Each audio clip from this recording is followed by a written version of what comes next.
Mga idol, bago po ang lahat, una muna. Sa lahat po ng gustong magpa-shoutout, comment down below, at sa darating na linggo ay iisa-isahin ko para dun ko po kayo may shout. Tuwing Sunday po ang shoutout natin mga idol. At kapag umabot na po tayo ng 2,000 subscriber ay magpaparaffle po tayo ng 10 na mananalo ng tag 100 na load. Ang mechanics paano makasali sa raffle ay laging mag-like, share, and comment na Gerald Crawford with reaction. Maraming salamat po. Isa pala akong rich kid. By 2 ears is body. Maraming salamat sa pagtangkilik. Huwag kalimutang mag-comment, like, and share. At kung hindi ka pa nakasubscribe sa aking channel, maanong pindutin ang subscribe button at pakihit na din ang notification bell para maging updated ka sa aking mga videos. The Secretly Rich Man. Kabanata 881. Pinisita ni Gerald ang bahay ni Finlay minsan pa. Nakakahiya banggitin ito ngunit noong panahong iyon, naramdaman ni Gerald na medyo mahirap gawin ang kanyang tabi ni Finlay. Nais niyang makapag-ayos si Finlay sa bahay. Gayunpaman, naramdaman ni Keita na nakakaawa para kay Finlay na maiwan sa bahay na mag-isa. Hindi banggitin kung gaano siya kaibig-ibig kay Finlay kay Gerald na nasasalamin ng pagiging masigasig niya na sundin siya sa lahat ng oras. Kaya, dinala niya si Finlay upang manirahan sa bilya kasama niya. Ano ang pag-ikot? Ang nag-iisa lamang na maaasahan niya ay si Finlay. Tumakbo si Gerald papasok ng bahay. Nakita niya ang isang mesa na puno ng mga kasalanan sa mesa sa gitna ng silid. Tito mabilis. Nandito ka ba? Tanong ni Gerald. Sino ito? Sa sandaling ito, isang babaeng nasa edad na may suot na apron ang lumabas mula sa katabing silid na may hawak na isang mainit na ulam sa kanyang mga kamay. Napaatras si Gerald. Naghahanap ako kay Tio Mabilis. Finlay mabilis. Tumingin ang babae kay Gerald na namula sa pawis matapos maghapong at isang mukha ng pagkasuklam ang lumitaw sa kanyang mukha habang tumutugon, umakyat na si Finlay sa bundok. Hindi pa siya nakakabalik. Bakit mo siya hinahanap? Aba, may mga dahilan ako. Hihintayin ko muna siyang bumalik. Dahil mukhang umaasa ka sa mga panauhin, maghihintay ako sa labas ng pintuan. Biglang napansin ni Gerald na si Finlay ay nakakuha ng isang medyo matamis na pakikitungo para sa kanyang sarili. Mukhang nakakuha siya ng asawa para sa sarili niya. Kung ang kanyang memorya ay nagsilbi sa kanya ng tama, bago siya umalis, iniwan siya ni Gerald ng medyo malaking halaga ng pera bilang pensiyon. Gayunpaman, nakaramdam ng sobrang hiya at nahihiya si Gerald na magtanong tungkol dito. Napadpad siya palabas ng pinto at maghihintay na lang sa may pintuan hanggang sa bumalik si Finlay. Hoy, sandali lang. Ano ang pangalan mo? Tanong ng babae na parang may bigla siyang naisip. Gerald Crawford. Sagot ni Gerald. Oh, kaya ikaw si Gerald. Naghihintay kami para sa iyo ng ilang araw ngayon. Sinabi niya na pupunta ka para hanapin siya kaya't hiniling niya sa akin na tanggapin ka at maayos ka. Gayunpaman, bakit hindi kita nakita kahit na pumupunta ako rito araw-araw? Alam ni Tio Mabilis na darating ako. Tama iyan. Binigyan niya ako ng mga tagubilin mga 1 linggo ang nakalilipas. Pagkatapos nito, dumiretso siya sa mga bundok. Sinabi niya sa akin na ikaw ay isang mayamang binata. Ngunit sigurado kang hindi katulad ng isa, hahaha. Napatingin si Gerald sa sariling damit at hindi niya mapigil ang mapangiti ng mapangiti. Si Finlay ba ay isang psychic o iba pa? Paano niya nahulaan na magkakaproblema ako? Nag-isip-isip si Gerald. Ngunit hindi ito ang tamang oras upang mapakalisa ngayon. Dumating ka sa tamang oras.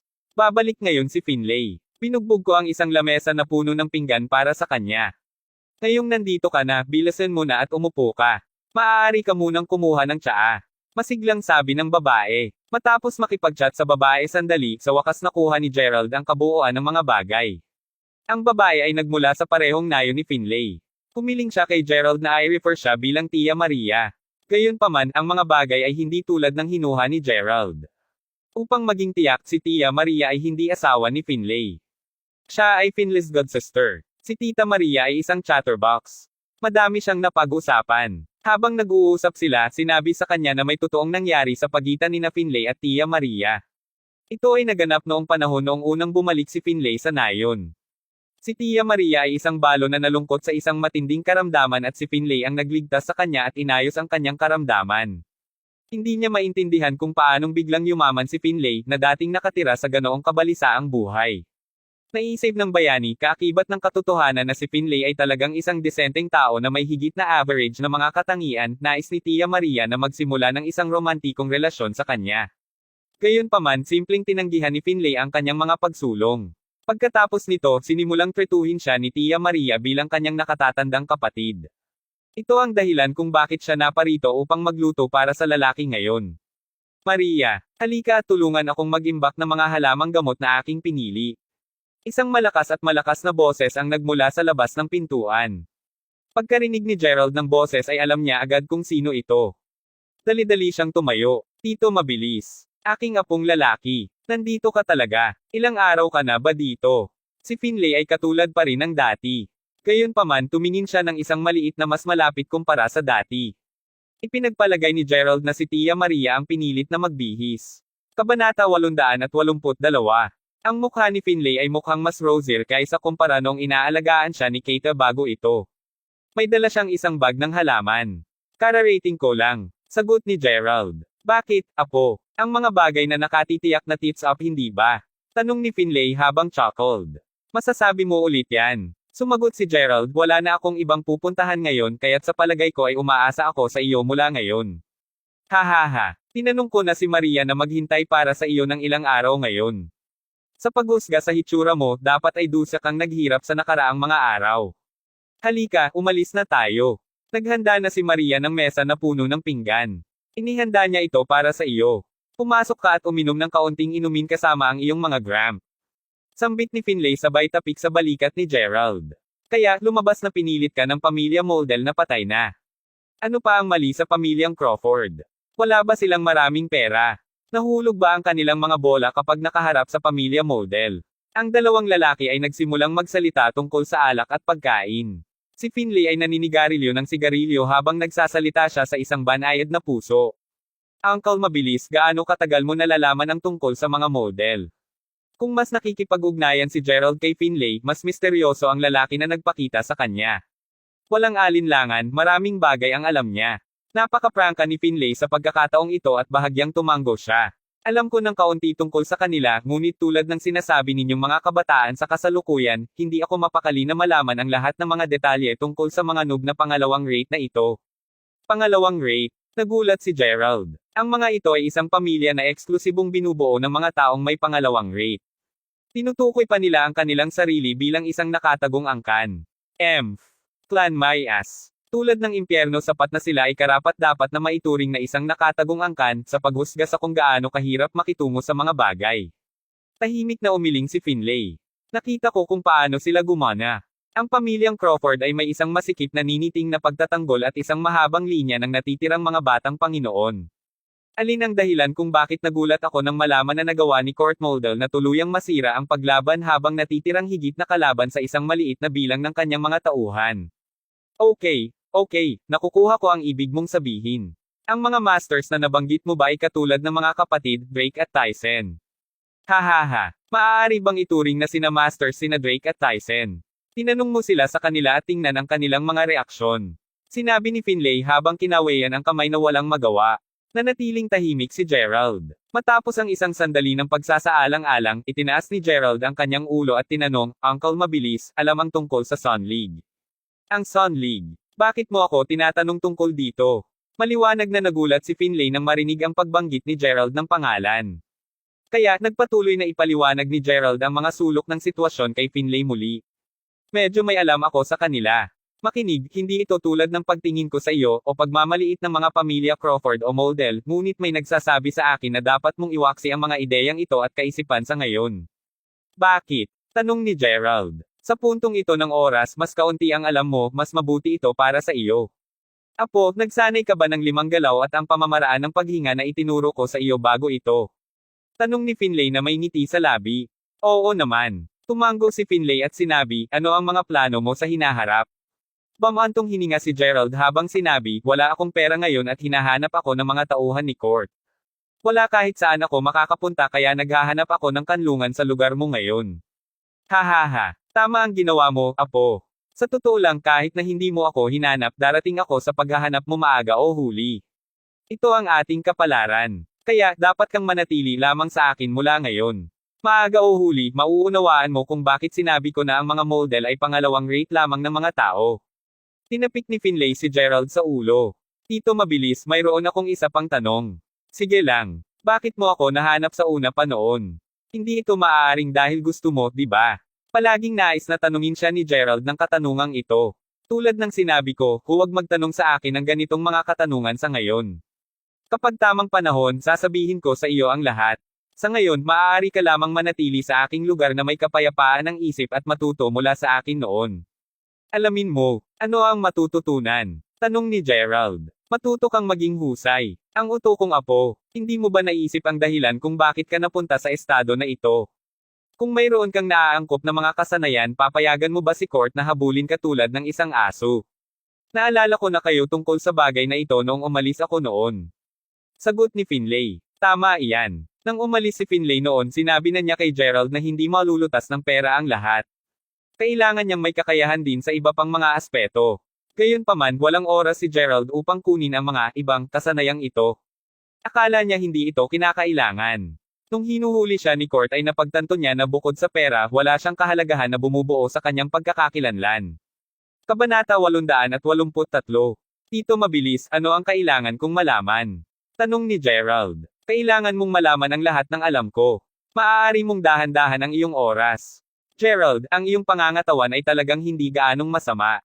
Sa nagdaang 7 araw, pumili ako ng mga tukoy na halamang gamot upang maligo ka upang mabawi mo ang iyong lakas at sigla.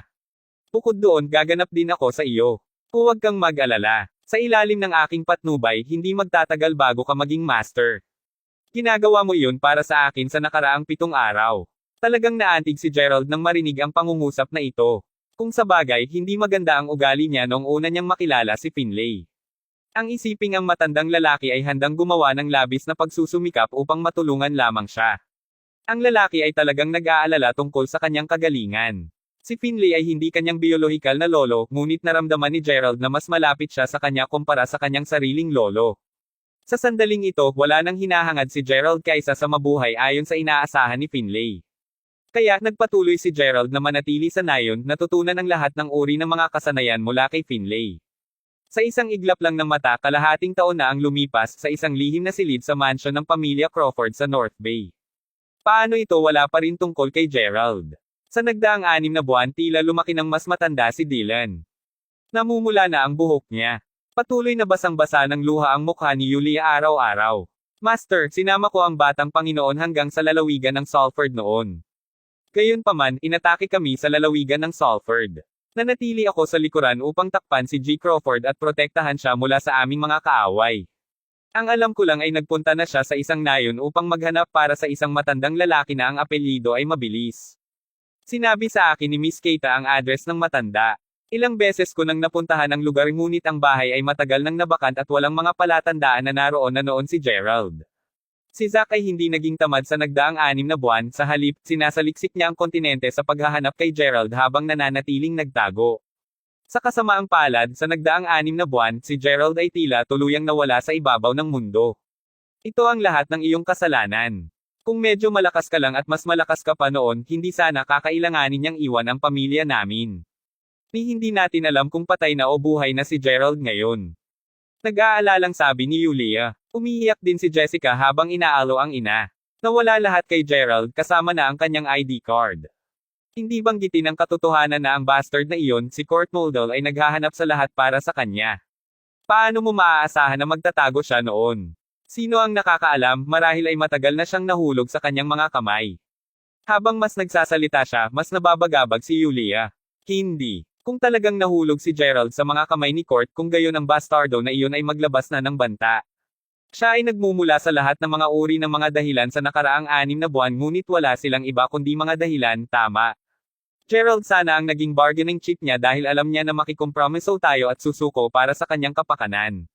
Sa madaling salita, malamang na hindi talaga na-capture si Gerald, sabi ni Jessica.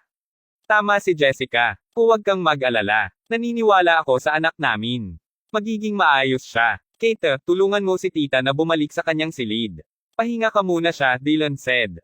Tumulo din ang luha sa mukha ni Keita. Tumango siya at sinabi, oo, tiyuhin. Sige na nga, ipagpatuloy ang iyong mga tungkulin. Gusto kong magkaroon ng kaunting oras mag-isa. Sabi ni Dylan. Pagkaalis nila, pinagsiksik ni Dylan ang mga kamay at isang nag-aalalang ekspresyon ang lumitaw sa kanyang mukha. Gerald, anak ko, saan ka nagtatago? Kung alam ko na mangyayari ito, mas gugustuhin ng ama na lumabas upang labanan si Court kaysa payagan kang isapalaran ang iyong buhay doon. Ang orihinal na plano ni Dylan ay ipadala ang pinakamalakas na masters mula sa pamilyang Crawford upang bantayan si Gerald basta't nandoon siya roon. Itatanggi niya kay Court ang anumang pagkakataong magwelga laban sa kanyang anak. Hindi iyon magiging mahirap. Gayunman, labis niyang na-overestimate ang lakas at kapangyarihan ng mga masters na kanyang nalinang sa mga nakaraang taon, at labis niyang minaliit ang lakas at kapangyarihan ng mga nasasakupan ni Court. Nang gabing iyon, 6 na buwan na ang nakakaraan sa Mary City, kung hindi dahil sa kanyang mga nasasakupan na ipagsapalaran ang kanilang buhay upang mailigtas si Gerald, hindi sana ito ginawang buhay ng kanyang anak. Mahigpit na ikinuyom ni Dylan ang pareho niyang kamao. Sa kabila ng kung magkano ang pera niya, natagpuan pa rin niya ang kanyang sarili na walang kapangyarihan laban sa isang mailap na kalaban. Bakit hindi magkakaroon ng isang paraan sa labas nito? Bakit? Guro. Sa sandaling ito, ang mayordomo ni Dylan, si Finn, ay pumasok. Ano ang mali? Si Jet mula sa pamilyang Moldel ay interesado sa mountaintop villa na binili ng batang Panginoon sa Mayberry City. Tinanong niya kung magkano ang handa mong ibenta ito. Panipi. Kabanata 884.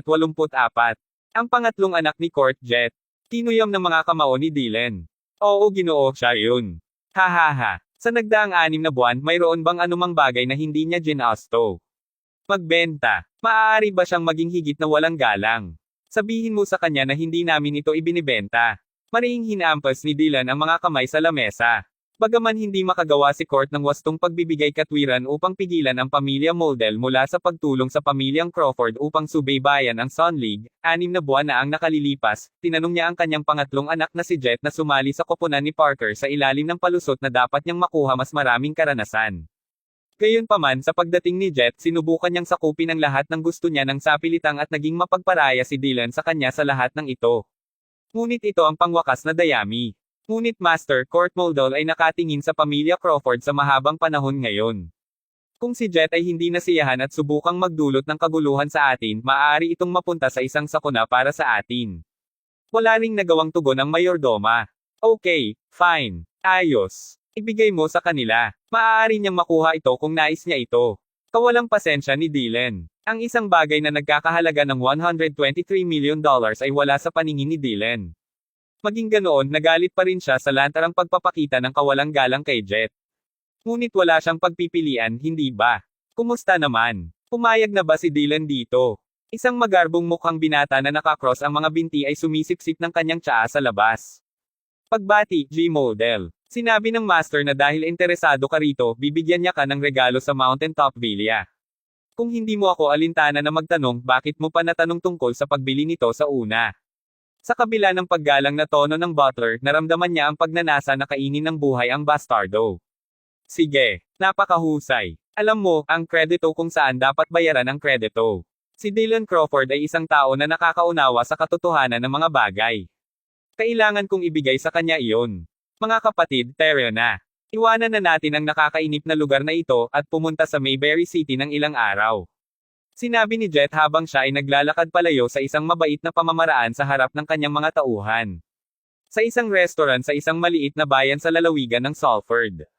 Ito ay isang restaurant na katulad ng isang farmhouse convert diner. Ito ay sapagkat matatagpuan ito sa tabi mismo ng isang malawak na bundok.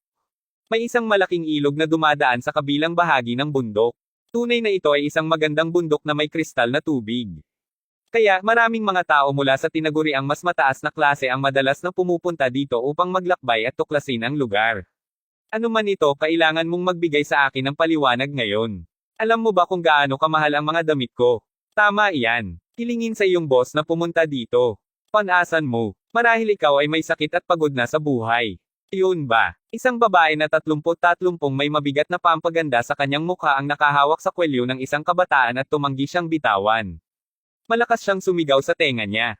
Ito ang nangyari. Mayroong halos 7 hanggang 8 katao sa kanilang grupo. Ang isang sulyap ay sapat upang sabihin na hindi ito ang iyong average na mga mamamayan na sumusunod sa batas. Nang makapasok sila upang kumain, isang batang waiter na namamahala sa paghahatid sa kanila ang hindi sinasadyang nagwiwisik ng ilang sopa sa gulay sa katawan ng babae.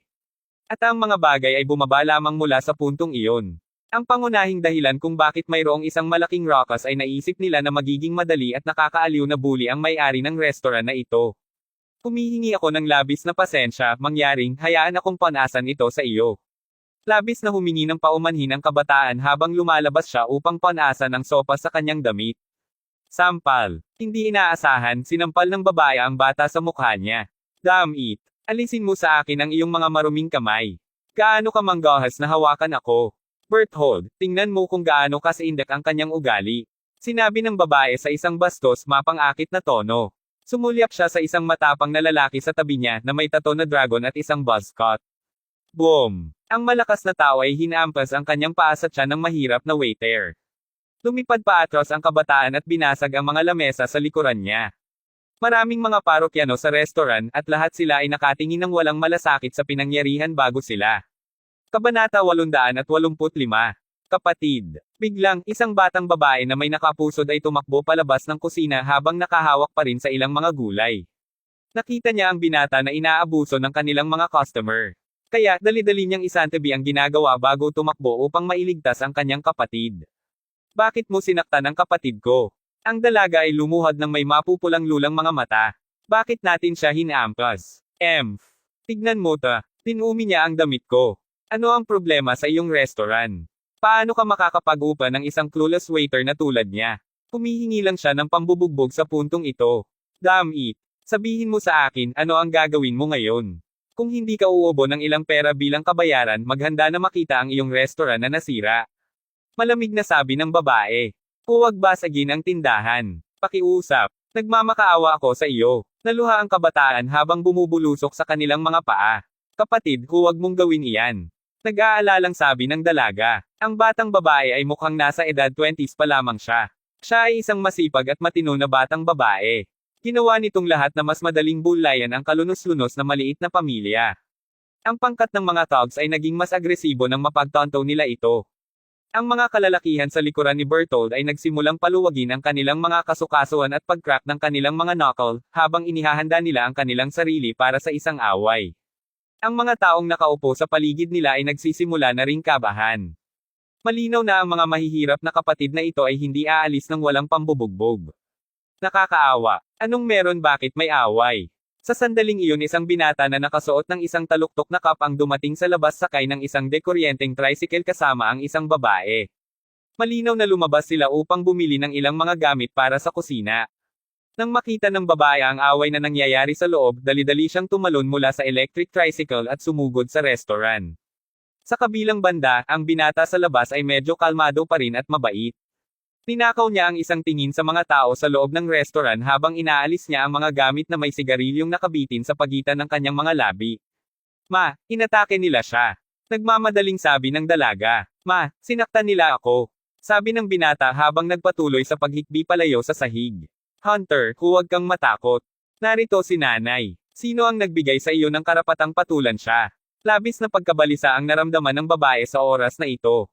Sino ang nagbigay sa akin ng tama? Ang iyong imbecile na anak ay nadumihan ang aking mga damit sa pag-iyak ng malakas. Sagot ng babae na nakabras ang mga braso bago ang dibdib. Mga damit lang sila. Babayaran kita. Sabihin mo sa akin kung gaano mo gusto. Sa palagay mo makakalayo ka sa paghampas sa aking anak? Hindi kailanman. Bakit hindi ka muna nagtanong sa paligid?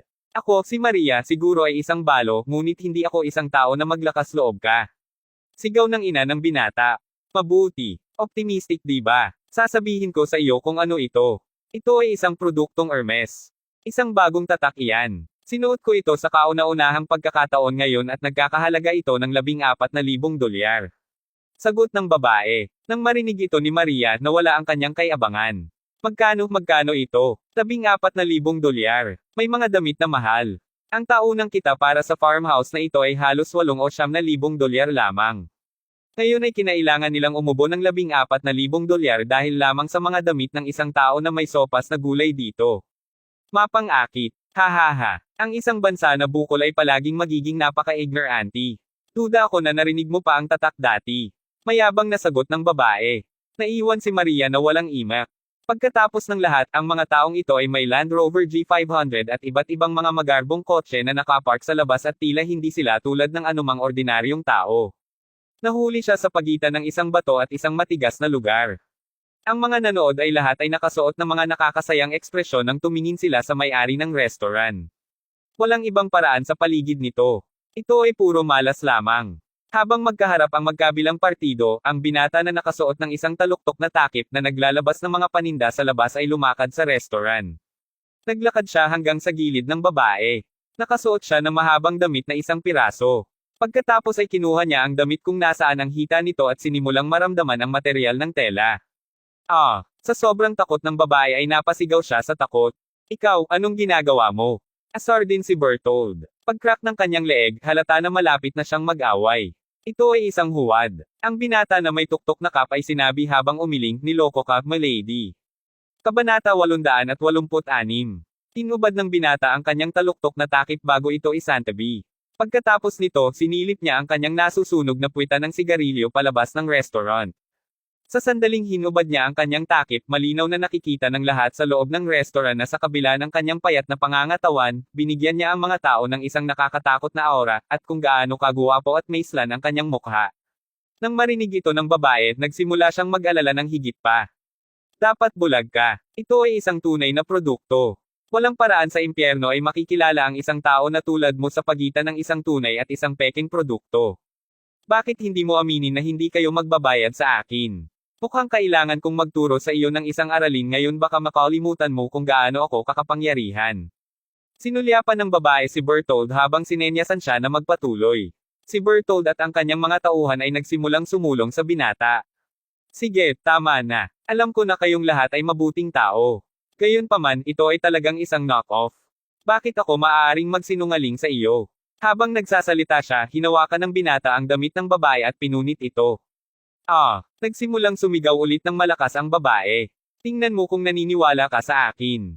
Ang isang tunay na produktong Hermes ay gawa sa mga hilaw na materyales na ginagamot ng may espesyal na pangangalaga. Ngunit tingnan ang iyong damit. Ito ay malinaw na gawa sa cotton sa industriya. Dapat ay bumili ka ng pekeng mabuti sa kung saan, di ba? Halos $310 ang pinakamahalaga. Ang sabi ng binata, nais ng babae na sumigaw sa kanyang tainga. Gayunpaman, natigilan siya nang marinig niya ito. Si Bertold, na malapit na sana siyang isara, ay natigilan din. Pareho silang nagpalitan ng tingin. Ito ay sapagkat ang lahat ng sinabi ng binata ay tama. Tunay na ito ay isang huwad na produkto na binili nila ng $308 sa isang benta ng diskwento. Kaya, maaari ka lang naming mabayaran ng $310 ng higit pa. Sinabi ng binata na may isang matagumpay na ngiti. Tita Maria, dalhin mo rito ang $310. Ay, tumango si Maria. Inabot ng binata ang pera kay Bertold. Nahiya si Bertold dahil sa napahiya siya sa publiko sa binatang ito sa harap ng maraming pares ng mga mata. Ang nagtik sa kanya ay ang katotohanang kumuha pa siya ng pagkakataong punitan ang damit ng kanyang babae. Paano naglakas loob na ituro niya nang napakalakas na ang kanyang babae ay nakasuot ng murang damit na pang knock-off. Kung aalis siya nang walang ginagawa, kung gayon siya, si Bertold, ay gugustuhin na lamang na mamatay. O sige, binata, mayroon kang isang mabuting mata, kailangan kong ibigay sa iyo iyan. Gayunpaman, kahit na ito ay talagang isang pag-knock-off, bakit mo paalisin ang damit ng aking babae? Gagawin kitang isang masamang baldado sa paggawa nito. Nag-usok mula sa tainga si Bertold. Nang walang babala, idiniretso niya ang kamao sa mukha ng binata. Boom! May tunog. Diretsong hinawakan ng binata ang kamao ni Bertold. At pagkatapos, hinigpitan niya ang hawak sa kamao. Ouch! Masakit yan. Pakawalan mo ang kamao ko. Sigaw ni Bertold sa sakit. Nabigla siya. Madali niyang maiangat ang lalaking ito sa lupa, ngunit paano niya nagawa na magsikap ng labis na lakas gamit ang mga daliri lamang? Gusto mong lumaban. Saka sinabi mo lang dapat. Sumagot ang binata ng isang banayad na ngiti. Matapos alugan ng bahagya ang pulso, nagsimulang mag-click at baluktot ang mga braso ni Bertold sa isang kakaibang anggulo. Pagkatapos nito, binigyan ng binata si Bertold ng kaunting sipa at siya ay napabalikwa sa kanyang likod ng walang kahirap-hirap. Ouch! Aking braso! Humikbi si Bertold sa sakit. Ang kanyang mga nasasakupan ay tulalo lahat. Naririnig ang lahat ng masakit na basag ng ang lalaki ay nakikipagtulungan kay Bertold's fist ay napagtanto nila kung gaano ito kapangyarihang mukhang hindi nakakasama sa taong ito. Nakikita kung paano gumalaw ang katawan ni Bertold, agad nilang nalalaman na ang kanyang braso ay nawasak. Wala sa kanila ang naglakas loob na ilipat ang isang kalamnan. Ayos lang. Hindi na ito sasaktan makalipas ang ilang sandali. Sambit ng binata habang nakalupasay siya sa tabi ng big guy. Si Bertold, na walang tigil na pagsigaw, ay tumingin sa kanyang nakakakilabot na bisig bago napagtanto na wala na siyang nararamdamang kirot. Gayunpaman, ang awkward na posisyon ng kanyang braso ay baluktot sa hitsura talagang nakakatakot. Kasabay nito, nakita niya ang binata na walang pakialam na ngumiti sa kanya. Gumapang si Chill sa kanyang gulugod nang masimulan niyang mapagtanto kung gaano katakot ang ngiti ng lalaki. Nagsimula siyang pawisan ng malubha habang sinabi niya, "Ikaw, ano ang gagawin mo sa akin?" Ngumiti ang binata habang tinatapik ang balikat ni Bertold. "Bertold, sa maraming mga customer sa paligid wala akong magagawa sa iyo. Hindi ka ba humihingi ng bayad? Halika na. Bakit hindi tayo lumabas at pag-usapan ito?" Panipi. Kabanata 887. Napamura si Bertold sa takot. Ang babae ay nagsimulang makaramdam din ng takot.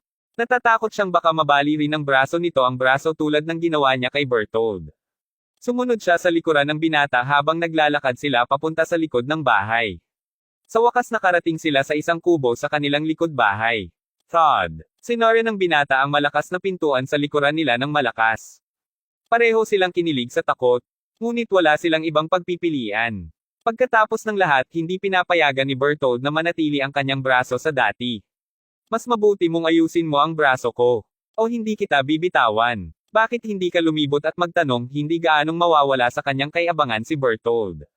Kaya't nagpatuloy siya sa pagsasalita ng isang hindi pagalit na tingin sa kanyang mga mata. "O sige, tama na. Sinabi ko na sa iyo na alam ko kung gaano kayo kapangyarihang pareho. Kaya pag-usapan natin ang mga bagay." Pinutol siya ng binata bago pa siya matapos sa pagsasalita. Hey, hanggat ayusin mo ang braso ng aking tao, hindi kami hihingi ng anumang kabayaran." Ang sabi ng babae. Sampal. Sinampal ng binata ang babae sa mukha niya. Ang babae ay gumuho sa lupa matapos matanggap ang sampal. Bigla itong dumating na pansamantalang natigilan siya nito. Siya ay nasa isang nababagabag na estado na siya ay nanatili sa lupa, nakatingin sa isang gulong mukha sa kanyang mukha. Nang hindi naghihintay na gumanti ang kanyang lalaki, nagpatuloy ang binata sa pagputol sa ibang braso ni Bertold. Sa huli, ang magkabilang braso ni Bertold ay ganap na na-deform at mahiga lang siya sa lupa habang sumisigaw sa sakit. May takot siyang nakasulat sa buong mukha niya sa ngayon. "Paano mo nais pag-usapan ang mga bagay?" Tanong ng binata na may bahid ng poot sa kanyang tono. "Hindi, wala na kaming tinatalakay. Hayaan mo lang kami. Hindi na namin nais na talakayin ang anumang bagay." Sagot ni Bertold dahil sa takot. "Kumusta naman ang $310? Tanong ng binata. "Ibabalik ko sayo. Kami, ayaw na namin ito." Wala silang magawa upang takutin ang binatang ito. Hindi ito ang kauna-unahang pagkakataon na si Bertold ay naghahanap ng gulo ngunit alam niyang iba ang oras na ito. Sa pagkakataong ito, talagang nagukay siya ng kanyang sariling libingan. "Sige na nga. Alalahanin ng malinaw na kusang ibinibigay mo ito. Hindi ko pinilit kayong pareho." Ang sabi ng binata. "Oo, ito ay kusang loob. Kusa nating ginawa ito." Sa oras na ito, inilabas ng binata ang $310 na ibinigay niya kay Bertold ngayon lang, mula sa kanyang bulsa. "Bukod dyan, pareho kayong tumama kay Hunter sa labas. Wala akong pakialam kung ano ang gonna say mo, hindi mo man lang dapat bigyan kami ng $310 upang matustusan ang mga gastos niya sa medisina, tama ba? Dadalhin namin siya sa ospital upang makapag-scan at iba pa. Tulad ng nakikita mo na, ang maliit na klinika sa aming bayan ay hindi gaanong kagamitan. Dadalhin namin siya sa ospital ng lalawigan at natatakot ako, mas malaki ang gastos kaysa rito." Ang sabi ng binata. "Babayaran ka namin. $310. Kunin muna." At saka, ang sabi ng binata. "Mayroon pa bang iba?" Si Bertold na nagpupumiglas para huminga dahil sa sakit na tinanong. Sampal. Sinampal siya ng binata sa mukha. "How dare you interrupt me when I'm speaking? Humihingi ako ng paumanhin, mangyaring magpatuloy. At gayon din, nang pinapalo mo si Hunter ngayon lang, sinira mo ang aming mga mesa, upuan, bangko, kaldero at kaldero. Magbabayad ka ng $100 para doon, ngunit gagawin ko itong mas madali sa pamamagitan ng pag-ikot nito hanggang sa $150. Ngayon, magbayad ka. Magbabayad kami. Magbabayad kami. Mate, tulungan mo po ako. Hindi ko na matiis. Nararamdaman ng aking mga bisig na mayroong libu-libong mga bug na nagkakagalit dito." Namumutla ang mukha ni Bertold sa lahat ng sakit na nararanasan. "Sige na nga. Dapat ay mayroon ka ng ganitong uri ng pag-uugali sa simula pa lamang at hindi namin kakailanganin na sayangin ang aming oras tulad nito. Dahil lang sa may pera ka ay hindi nangangahulugang shit, okay?" Ang sabi ng binata. Pagkatapos nito, hinawakan niya si Bertold habang inaayos ang mga braso. Himala, naramdaman ni Bertold na gumaling ang kanyang mga braso at nawala ang sakit. "Naaalala ko ngayon. Si Kuya, tatandaan ko yan. Sagot ni Bertold nang sumabog siya sa malamig na pawis. Lalabas kami at babawi para sa balanse na inutang namin sa iyo. Hindi kahit isang sentimo mas mababa, nanunumpa ako sa aking ina. Tinulungan ni Bertold ang babae na halos hindi na nakabalik ang kanyang pandaman na makatayo bago sila dali-dali bumalik sa restaurant. Bertold, aalis na ba talaga tayo ganon? Hindi ako nasiyahan. Reklamo ng babae habang humihikbi. Ang kanyang ekspresyon ay parang siya ang naagrabyadong party dito. Kabanata 888. Hinawakan ni Bertold ang braso ng babae at pinasara siya. Pagkatapos nito, naisip niya sa kanyang sarili, aalas na ba ako ng ganito? Hahaha. Dapat siyang magtanong sa paligid at tingnan kung anong uri ako ng isang tao. Maaari akong umalis ngayon ngunit dumating bukas dito ako kasama ang higit pa sa aking mga kalalakihan. Kapag bumagsak ang gabi, uubusin ko ang lugar na ito sa lupa. Pagkatapos nito, makukuha ko ang batang-bata at puputulan ko ang mga litid sa kanyang mga braso at binti. Tulad ng impyerno ay hahayaan ko ang slide na ito ng napakadali. Ang pagiging mapusok ay magdadala sa atin kahit saan. Hindi ko kayang labanan ang bata sa ulo, hindi sa ngayon kahit papaano. Kung sa bagay, wala akong sapat na mga lalaki kasama ko. Bertold, sandali lang. Sa oras na ito, ang binata ay lumabas ng silid kung saan sila pinahirapan. Kinawayan niya ang kamay kay Bertold. Kuya, ano ang nangyayari? Sabi ni Bertold. Bumalik ka rito. May nakalimutan ako. Ang sabi ng binata. Naglakad pabalik si Bertold sa kanya. May nakalimutan ako ngayon lang. Sa tingin ko hindi ako mapakali kung hahayaan mong umalis ka lang ng ganon, di ba? Kuya, ano ang pinag-aalala mo? Natikman ko na kung gaano kakatapang. Hindi ako maglalakas loob na guluhin ka, isinusumpa ko. Sagot naman ni Bertold. Bagaman ang binata ay mukhang nasa 22 taong gulang siya, walang pagpipilian si Bertold kundi tawagan siya bilang kanyang malaking kapatid bilang respeto at takot. Maaaring hindi ka manggahas na guluhin ako ngayon ngunit paano kung bumalik ka at pakilyusan ang higit pa sa iyong mga kalalakihan? Ano ang dapat kong gawin kung magpasya kang bumalik at sirain ang aming tindahan sa hating gabi? Pakakawalan mo ba ako kapag nangyari iyon? Sinong nakakaalam marahil ay mapuputol ka ng mga litid sa aking mga paa at kamay. Magiging lumpo ako habang buhay kapag nangyari iyon. Ang sabi ng binata. Namulat ang mga mata ni Bertold sa hindi makapaniwala habang nakatingin sa binata na may tulala sa mukha. Fuck! Nakababasa na siya ng mga isip ngayon. Kung hindi man paano niya mauulit ang parehong eksaktong bagay na naisip niya sa kanyang isip. Lalo pang nabusog ang pakiramdam ni Bertold. Napatingin siya sa binata na para bang tinitigan niya mismo ang demonyo. Kuya, why would I do that? Hindi ako maglakas loob na gawin ito. Kinakabahan na sagot ni Bertold. Kakailanganin kong makakuha ng ilang seguro upang makamit ang mga ligtas na panig. Matapos niyang magsalita, hinawakan ng binata ang magkabilang pisngi ni Bertold at ng babae bago paikutan ang kanilang bibig. Pagkatapos nito, inilagay niya ang kanyang hintuturo sa loob mismo ng kanilang mga orifice. Ito? Ano ang pinakain mo sa aming dalawa? Kinilabutan sila. Bagaman isang laso na lason. Subukang pakiramdam ito ngayon. Mayroon bang kaunting sakit sa iyong tiyan? Naging berde na ang kanilang mga mukha. Sinubukan nilang maramdaman ito tulad ng tagubili ng binata. Tulad ng sinabi niya, talagang nakaramdam sila ng kaunting sakit sa kanilang tiyan. Kuya, mangyaring iligtas ang aming buhay. Mangyaring iligtas ang aming buhay. Sa sandaling ito, nagsimula ng magpapanik sina Bertold at ang babae. Ayos lang. Hindi nito aabutin ang iyong buhay sa pansamantala. Sa kabaligtaran, ito ay talagang magiging malaking pakinabang sa iyong katawan. Halimbawa, ang iyong isyo sa bato ay babalik sa normal sa mas mababa sa isang buwan. Tinapik ng binata ang balikat ni Bertold bago siya nagtanong, nararamdaman mo ba ang isang mainit na pakiramdam sa iyong mga bato ngayon? Saglit na naramdaman ni Bertold ang kanyang mga bato bago siya tumango, oo. Nararamdaman ko talaga. Sige na nga. Gayunpaman, kailangan kong babalaan ka muna. Maaaring palutangin ng tubig ang isang bangka, tulad ng pagbaha ng isang bangka. Kung kapwa kayo magpasya na gumanti, sa gayon ang bagay na ito ay maaari ka ring pumatay sa anumang oras. Maaari itong magngangalit sa iyong mga panloob na organo, at ang anumang uri ng pamamaraang medikal ay hindi ka makakaligtas.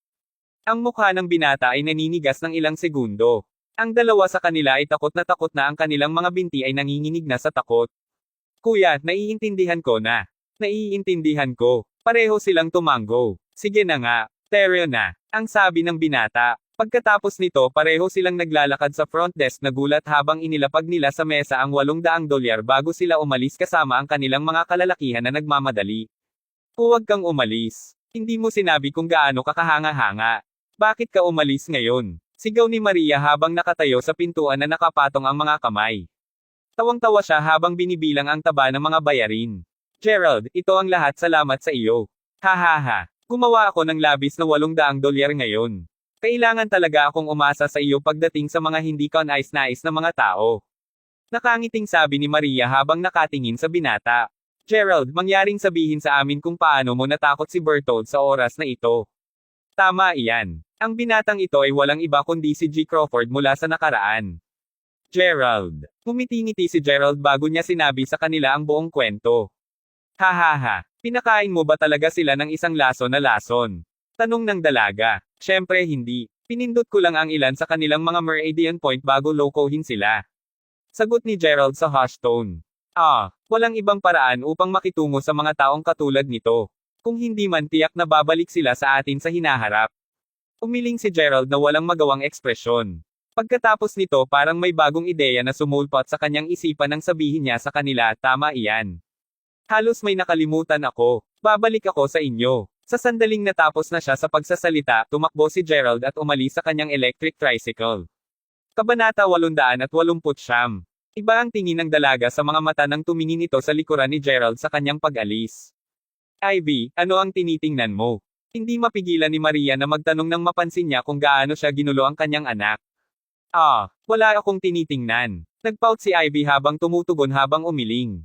Si Maria ay dalubhasa sa pag-ibig at mahalaga sa relasyon nang siya ay bata pa.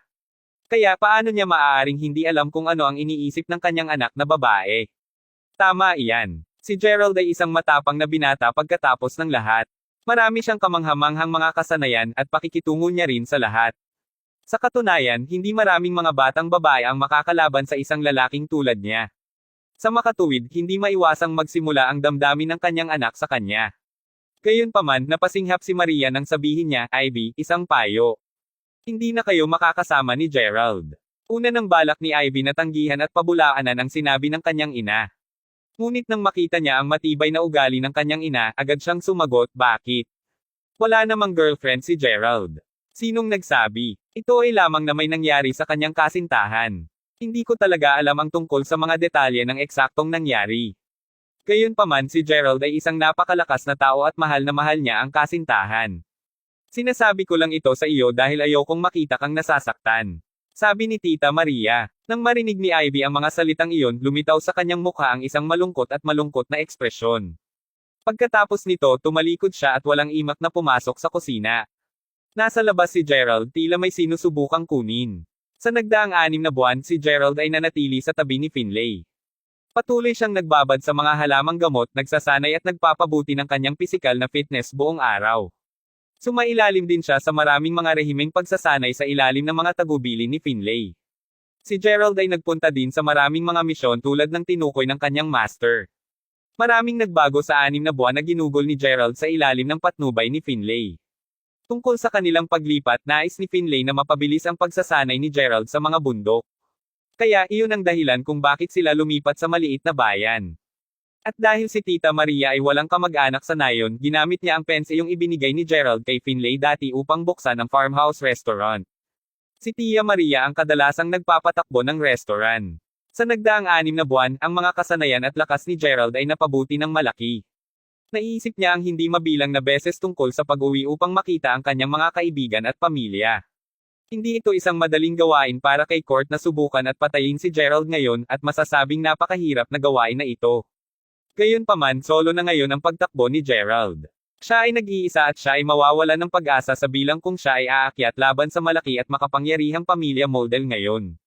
Sa makatuwid, pinipigilan ni Gerald ang kanyang mga pag-uudyok sa lahat ng ito habang ang pinakamahalagang bagay ngayon ay para mapabuti niya ang kanyang lakas. Tungkol kay Finlay, bukod sa pagbibigay ng detalyadong mga tagubilin kay Gerald sa unang 3 buwan, palagi siyang wala sa bahay.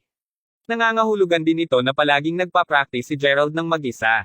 3 araw na ang nakalilipas, biglang umalis si Finlay nang hindi man lang nagsabi ng makatanggap ng isang token.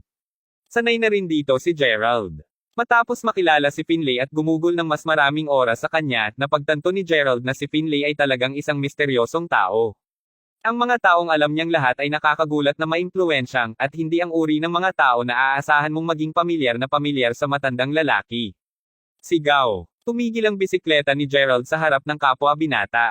Mataba, nasaan ang mga item? Tanong ni Gerald. Huwag kang matakot, Gerald. Palaging nakakakuha ng mga bagay si Marvin Wadley. Nasa loob ng bag ang lahat. Ang chubby na kapwa ay walang iba kundi si Marvin. Nang mabangga siya ni Gerald kanina, siya ay binubuli ng isang walang awa na grupo ng mga hindi kilalang tao, kaya bilang isang kaibigan, kailangan niyang humakbang at iligtas ang kanyang puwet. Nagkataon lamang na tuwing si Gerald ay nasa labas upang gampanan ang kanyang mga gawain, susubukan niyang mangisda para sa ilang labis na kita. At si Marvin ang eksaktong uri ng tao na iyong hahanapin pagdating sa pangingisda para sa kita. Tinapik ni Marvin ang kanyang bag habang tumatalon papunta sa electric tricycle. Kailangan nating gawin ito sa lalong madaling panahon, sabi ni Gerald. Pagkatapos nito, diretso siyang tumungo sa kalye kung saan nagbebenta ang mga ito ng mga anti-gang item. May isang banyagang anti-gang nasa loob ng bag. Inagaw ito ni Gerald mula sa personal na koleksyon ng isang mayamang dayuhang negosyante. Siyempre, ang negosyante mismo ay hindi rin isang mabuting tao. Ang pagsasanay ni Gerald ay higit na binubuo ng mga naturang aktibidad na makukuha sa pamamagitan ng iligal na pamamaraan, mga item na nakuha sa parehong labag sa batas na pamamaraan. Walang ibang pagpipilian si Gerald kundi ang gawin ang ginawa.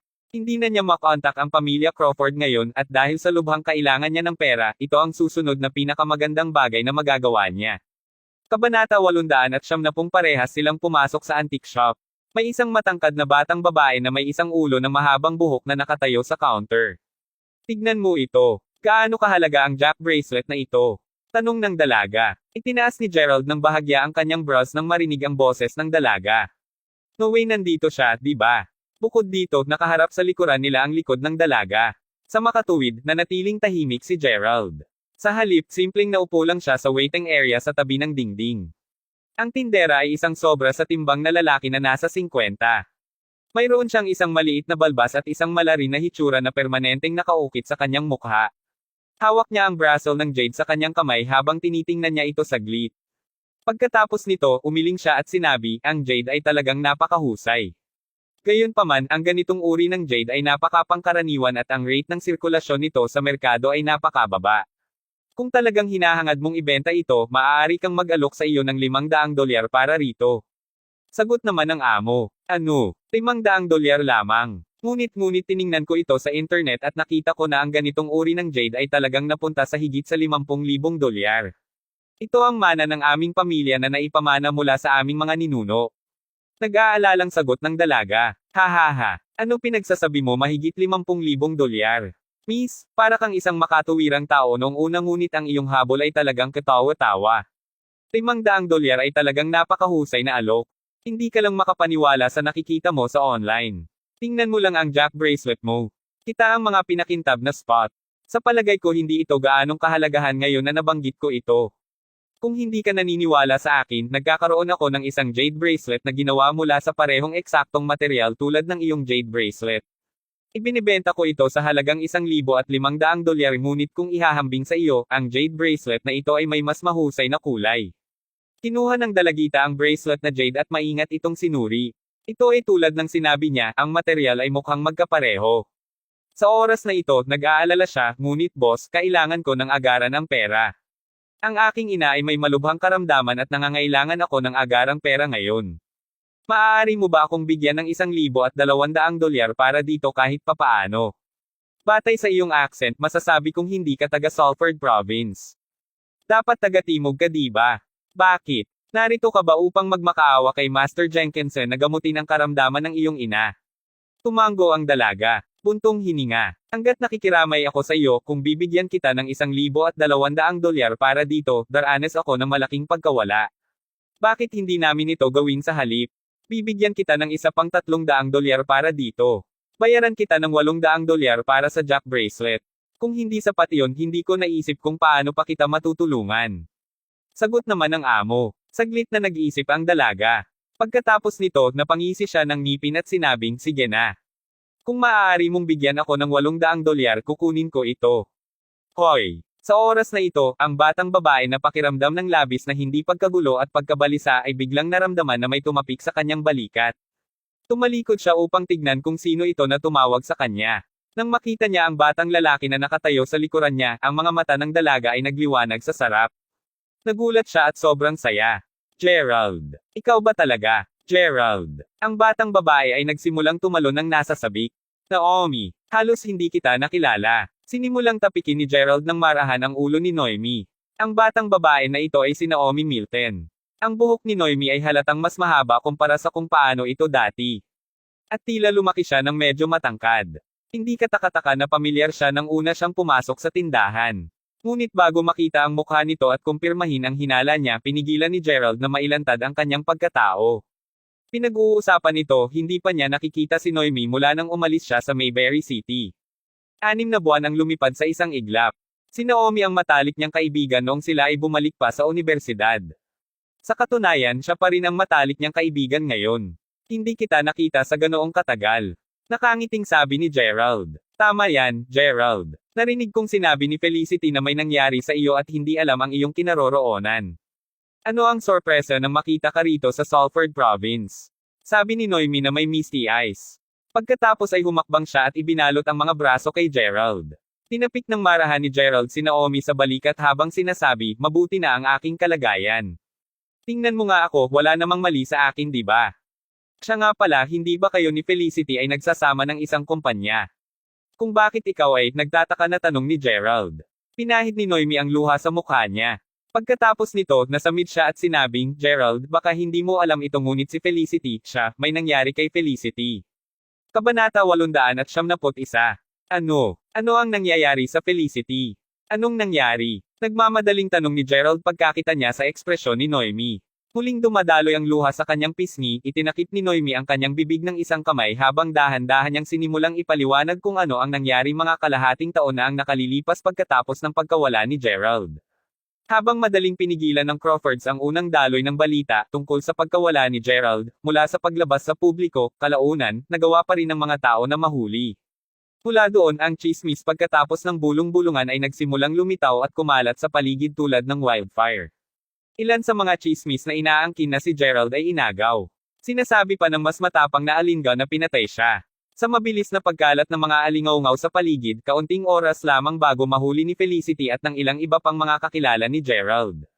Si Felicity at si Noemi mismo ay partikular na naging mas balisa kumpara sa iba. Dahil dito, walang pag-aksaya ng oras si Felicity na idineklara na makakarating siya sa ilalim ng insidente. Dahil minsang nahulog siya sa kanya, talagang hindi ito misteryo kung bakit siya ay determinadong hanapin siya. Gayunpaman, ano ang totoong nangyari kay Gerald? At bakit ito nangyari sa kanya? Kahit na ang dalawang batang babae ay nanatili sa isang gulat na estado ng medyo matagal, sa huli, nagpasya si Felicity na magtungo sa North Bay kasama si Naomi.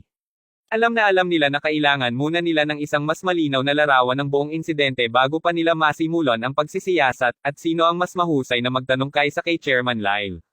Kung sa bagay, alam nilang pareho na bumalik siya sa North Bay pagkatapos na mawala si Gerald.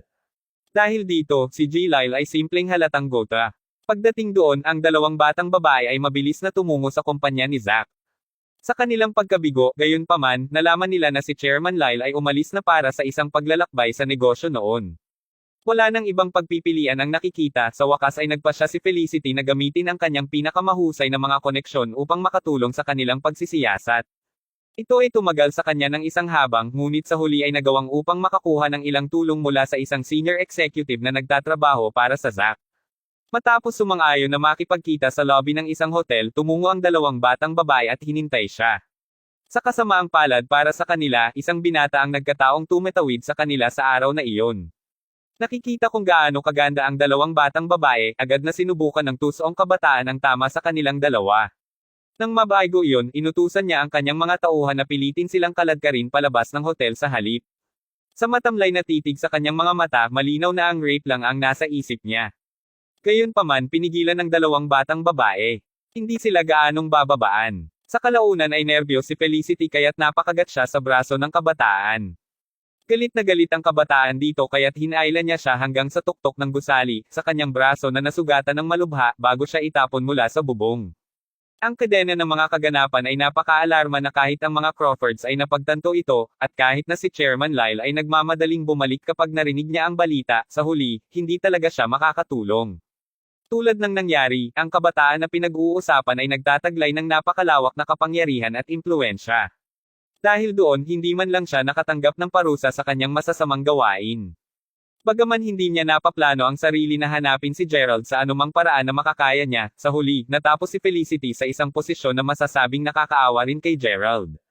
Habang ang linya ng buhay ni Felicity ay na-stabilize pagkatapos ng maraming gabi ng mga doktor na walang pagod na nagtatrabaho upang maisave siya, siya ay nagdusa ng masyadong maraming pinsala. Bilang isang resulta, kahit na hindi na siya nasa panganib na mawala ang kanyang buhay, maaari lamang siya na umiral sa isang halaman na hindi halaman ngayon, at mananatili siya sa estadong ito sa natitirang buhay niya. Tulad ng kung ang mga bagay ay hindi sapat na masama, ang kumpanya ng Felicity ay natapos agad. Sino nga ba ang taong ito? Tanong ni Gerald, nanginginig ang tono nito habang nakataas ang ulo. Habang napuno siya ngayon ng galit, napuno din siya ng kalungkutan. Pagkatapos ng lahat sa pagiging G. Crawford, alam na alam ni Gerald na pareho niyang hindi pinansin at pinabayaan ang maraming tao. Tiyak na isa sa kanila si Felicity. Nagulat siya, ang dalawang batang babae ay talagang nag-aalala tungkol sa kanya mula sa sandaling narinig nila na nawala siya. Ano pa, ang tanging dahilan kung bakit nasa kasalukuyang estado si Felicity ay dahil gusto niyang tulungan siya. Pinahid ang luha niya, sumagot si Noemi, narinig ko na ang iba ay tinawag siya bilang si Jet Model. Tuldok-tuldok. Kahit na tinanong ko si Chairman Lyle kung bakit hindi kinailangang managot si Jet para sa kanyang mga aksyon, lubos na hindi pinansin ni G. Lyle ang tanong, sinabi ako upang mabilis na bumalik sa Mayberry. Jet Model. Ulit ni Gerald nang maramdaman ang kanang eyelid twitch. Nang siya ay magtanong tungkol dito, nalaman ni Gerald na si Court ay may 3 anak na lalaki. Isa na rito si Jet. Kaya si Court at ang mga model muli. Ungol ni Gerald, masiksik ang mga kamao. Hindi sana magtatapos si Felicity sa ganitong paraan kung hindi pa napilitan si Gerald na lumabas ng kanyang sariling tahanan. Alam na napuno si Gerald ng napakalawak na sama ng loob. Kabanata 872. Gayunpaman nang makita kung gaano malungkot ang hitsura ni Noemi, agad siyang naawa sa kanya. Bilang isang resulta, nagawa niyang panandali ang pigilan ang kanyang sama ng loob. Well, kumusta naman kayo, Naomi? Anong uri ng karamdaman ang pinaghihirapan ng iyong ina? Tanong ni Gerald. Kaya pagkatapos bumalik sa Mayberry sa ilalim ng proteksyon ni Chairman Lyle, hindi nagtagal para mapagtanto ko na ang aking ina ay nagkontrata ng isang kakaibang sakit. Kahit na nakilala ang hindi mabilang na mga doktor, walang nakakagamot sa kanya. Tulad ng naiisip mo, gayunpaman, ang pagkuha ng mga doktor ay hindi mura. Bilang isang resulta, natapos kong ibenta ang lahat ng mga pag-aari ng aking pamilya. Mga 1 buwan na ang nakalilipas nang ang lahat ng aking mga mapagkukunan sa wakas ay natuyo. Walang ibang pagpipilian, pumunta ako sa lalawigan ng Salford upang humingi ng tulong mula sa isang tiyuhin. Sa aking oras dito, nalaman ko na ang isang sikat na doktor ay nakatira sa malapit. Dumaan siya kay Master Jenkinson. Gayunpaman, dahil halos wala akong sapat na pera upang mabuhay ngayon, hindi ko talaga siya makikipagtagpo sa kanya. Paliwanag ni Naomi sa isang nakakahiyang tono. Bumubuntong hininga pagkatapos ay sumagot si Gerald, kung iisipin na ang isang solong insidente ay maaaring maging sanhi ng napakalaking epekto ng ripple. Tuldok-tuldok. Ngayon kahit ang mga taong nakikilala sa akin ay kailangang ibahagi ang aking pasanin. Nasisiyahan, na idagdag pa ni Gerald, mabuti na lang. Pinag-uusapan kung saan, huwag mong pon ang jack bracelet na ito. Kung sa bagay, sinungaling ang taong to. Ang nasabing bracelet ay nagkakahalaga ng hindi bababa sa $54,000. Anuman, tutulong ako upang malaman kung ano ang mali sa iyong ina at pagalingin siya. Habang si Noemi ay medyo naguluhan na marinig iyon, naniniwala siyang hindi kailanman magsisinungaling sa kanya si Gerald. Mismong ang amo ay tila susuko matapos marinig ang sinabi ni Gerald na iyon. Fucking hell. Napagtanto mo na sinira mo ang aking negosyo, hindi ba? Galit na sabi ng boss. Bilang tugon ng inis si Marvin bago binulong ang isang bagay sa tainga ng boss. Pagkalipas ng segundo, namumutla ang mukha ng amo nang agad siyang manahimik. Sa natitirang panahon ng kanyang tagal doon siya ay simpleng tumayo ng may paggalang sa lugar. Alam na malalaman ni Marvin kung paano hawakan ang natitira, hinawakan ni Gerald si Noemi sa kamay at inakay siya palabas ng lugar. Nasaan ang iyong ina? Tanong ni Gerald. Kasalukuyan siyang nananatili sa hilaga sa isang hotel sa paanan ng York North Mountain. Kilala mo ba si Master Jenkinson, Gerald? Ganting tanong ni Noemi. Oo. Sagot ni Gerald na medyo may mapait na tawa. Sa pagsasalita ng alin, ano ang eksaktong nangyari sa iyo sa nakaraang kalahating taon? May ideya ka ba kung gaano kami nag-aalala sa iyo? Sabi ni Naomi. Halika, sumakay ka muna sa sasakyan. Ang iyong ina ang aming pangunahing prioridad ngayon.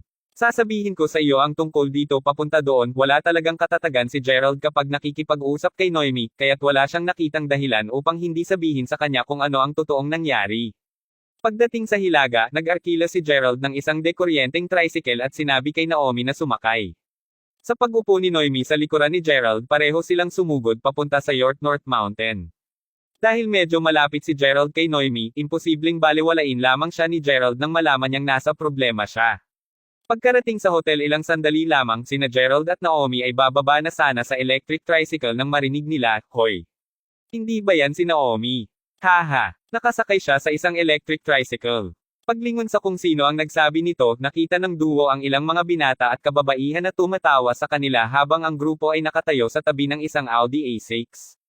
Dahil bukas ang mga pinto ng sasakyan, maaari lamang ipalagay ni Gerald na aalis na sana sila bago nila siya at Naomi. Sila ay mula sa pamilya ng aking tiyuhin, Gerald, sabi ni Noemi habang ibinaba ang kanyang boses. I see. Sagot ni Gerald habang medyo tumango. Pagbaba ng tricycle, tiningnan ni Noemi ang grupo ng mga tao bago magtanong, bakit lahat kayo narito? Aba, narito kami upang kanselahin ang iyong silid syempre. Tatawag na lang kami sa iyo. Sinabi ni Itay na dahil wala kang pera upang makilala si Master Jenkinson, bakit namin ipagpapatuloy ang pagbabayad para sa iyong silid? Sasabihin ko sa iyo ngayon na ang mataas na ranggo na hotel na ito ay pinapayagan lamang ang isang mahirap na tulad mo na manatili dito dahil nais nilang magbigay respeto sa pamilyang Leg. Napahiya mo ang aming pamilya para sa pananatili dito ng napakatagal. Nagtatapos ito ngayon. Pang-iinis ng isang babaeng nakasuot ng marangyang damit. Sa katunayan, tingnan kung hindi mo talaga kayang bayaran, iuwi mo na lang ang nanay mo. Na para bang hindi mo pa alam na ang mga maimpluwensya at makapangyarihan lamang ang makakasalubong kay Master Jenkinson. Sa kaunting pera na natitira sa iyo, hindi mo na makakarating paakyat sa bundok. Nagdagdag ng isa pang lalaki mula sa pangkat na mapanghamak. Kapag ang pamilya ni Naomi ay mayaman pa rin sa Mayberry, madalas na nakipag-ugnay ang kanyang pamilya sa mga Legs mula sa lalawigan ng Salford. Dahil dito, napunta si Noemi sa kanila upang humingi ng tulong sa kanila matapos maibenta ang lahat ng kanyang mga pag-aari. Kinuha nila siya sa oras dahil hindi nila alam na mahirap na siya noon. Gayunpaman, tumagal lamang ng isang araw para mapagtanto nila kung ano ang nagawa niya sa mga pag-aari ng kanyang pamilya. Sa takot na ipagpatuloy lamang sila ni Noemi na pasanin sila, mula sa araw na iyon hanggang sa, sinimulan nilang tretuhin siya ng labis tulad ng kung paano nila nagawa. Iyon ang kabuuan ng kung paano nagtapos sa ganitong bagay. Oo. Bukod dito, ang aking ama ay napakabait na upang maghanap ng isang pamilya dito para magpakasal ka. Gayunpaman, natapos mo na itong tanggihan. Oo naman, medyo mabagal sa ulo ang lalaki ngunit kahit papaano mayaman siya. Sinabi pa ng ibang babae nang hindi sinala ang kanyang mga salita. Alam ko diba? Gayunpaman, hindi nakakagulat kung bakit mo ito tinanggihan noon. Kaya may boyfriend ka na. Gayunpaman, upang isipin na siya ay sumasakay lamang sa mga dekuryenteng tricycle upang gumalaw. Dagdag ng ibang babae. Pakikinig sa lahat ng kanilang mga panunuya, napailing lang si Gerald habang masakit na tumatawa. Kung nangyari ito sa nakaraan, napahiya na niya sila ngayon. Gayunpaman, mas alam niya kaysa sumuko sa mga pamantayan na mas mababa sa kanila. Kabanata 873. Tanya, Molly, nandito ka pa rin. Ang iyong lola ay patungo sa bundok ngayon kaya sumama ka at tumulong. Sabi ng isang nasa hustong gulang na babae habang naglalakad papunta sa grupo sa oras na iyon. O sige, nanay. Sabay tayong magtungo doon. Sabi ng parehas na babae. Pagkakita sa dalawang tao na kara-rating lamang, magalang na binati ni Noemi, Tiya, manalo ka. Kaya nandito ka rin. Sabi ng babae sa isang mapanghamak habang tumatawid. Sa oras na iyon tumango si Noemi bago sinabi, nakikipagkita ba si Lola kay Master Jenkinson upang masuri ang kanyang karamdaman? Tama ba ang pakiramdam niya? Hawakan mo ito dyan. Gulat na sabi ng tiyahin nang marinig ang tanong nito. Hindi pinapansin ng lola para sa ilang sandali, sinasabi ko sa iyo ngayon na si Master Jenkinson ay naniningil ng mga pasyente ng paisa-isa. Mabutit hindi ka nakakakuha ng anumang mga ideya. Sa sinabi nito, malinaw na takot siya na nais ni Naomi na isama ang kanyang ina. Sa kabaligtaran, gayunpaman, ang pag-iisip ay hindi sumagi sa isip ni Noemi. Tingnan mo, Naomi. Dahil hindi mo rin kayang bayaran ang mga gastos sa medikal, dalhin mo lang ang iyong ina sa bahay. Huwag mag-alala, sasakupin namin ang mga gastos sa hotel para sa mga nakaraang gabi, dagdag ng babae, tumawid pa rin ang mga braso. Tama na iyan. Ikaw naman, Naomi, mas mabuti na magtungo ka na lang at alagaan ang nanay mo, sabi ng tiyuhin na nasa casual na tono. Nang malapit na siyang umalis kasama ang kanyang mga anak, dahan-daang huminto sa harap ng hotel ang isang pinalawig na automatikong kotse. Nang bumukas ang pinto ng kotse, isang kilalang tao at magalang na mukhang nasa hustong gulang na lalaki ang lumabas bago tumingin kay George at nagtanong, "Magandang araw, Ginoo. Tama bang ipalagay na ito ang York North Mountain? Ang lugar kung saan nakatira si Master Jenkinson?" Dahil si George ay pangulo ng maraming mga pabrika ng kasangkapan sa lalawigan ng Salford, sapat na ang nakita niya sa buong mundo upang malaman na ang nasa katanghaliang lalaki na nakatayo sa harap niya ay isang pambihirang tao. Alam ito pagkatapos ay magalang siyang sumagot, "Magiging tama ka. Nakita ko. Salamat sa oras mo," sabi ng lalaki habang medyo tumango ito. "Well, G. Duncan. Dito ba ang lugar? Bakit walang paradahan dito?" Tanong ng isang binata na nakasuot ng blazer habang palabas siya ng sasakyan kasama ang isang dalaga. Napakagwapo ng lalaki na habang siya ay lumalakad patungo sa tagiliran ni G. Duncan, halos lahat ng mga kababaihan na naroroon ay nagsimulang huminga ng malalim. Ano ang isang kaakit-akit na prinsipe? Tungkol naman sa babaeng sumabay sa sasakyan kasama niya, siya ay parehong matangkad at payat. Habang siya ay napakaganda din, ang bahagyang pag-iisa na inaasahan niya sa kanyang mukha ay sapat na upang ang sinumang tumingin sa kanya ay makaramdam ng bahagyang tensyon. "Oo, ito ang lugar," sagot ni G. Duncan na may isa pang bahagyang tango.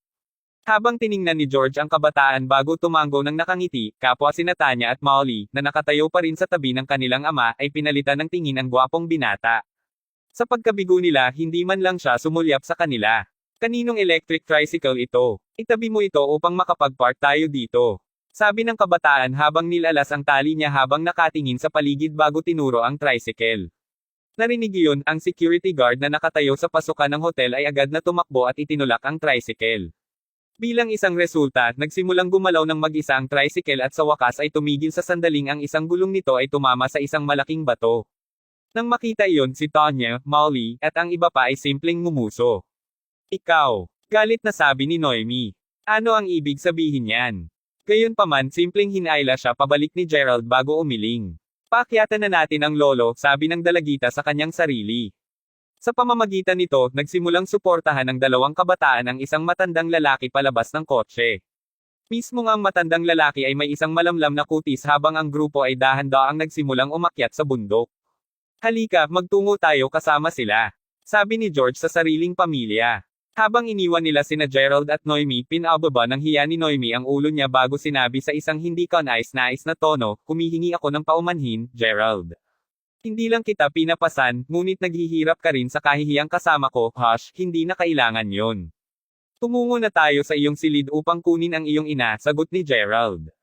"Ha? Saan natin siya dadalhin?" Panipi. Kabanata 874.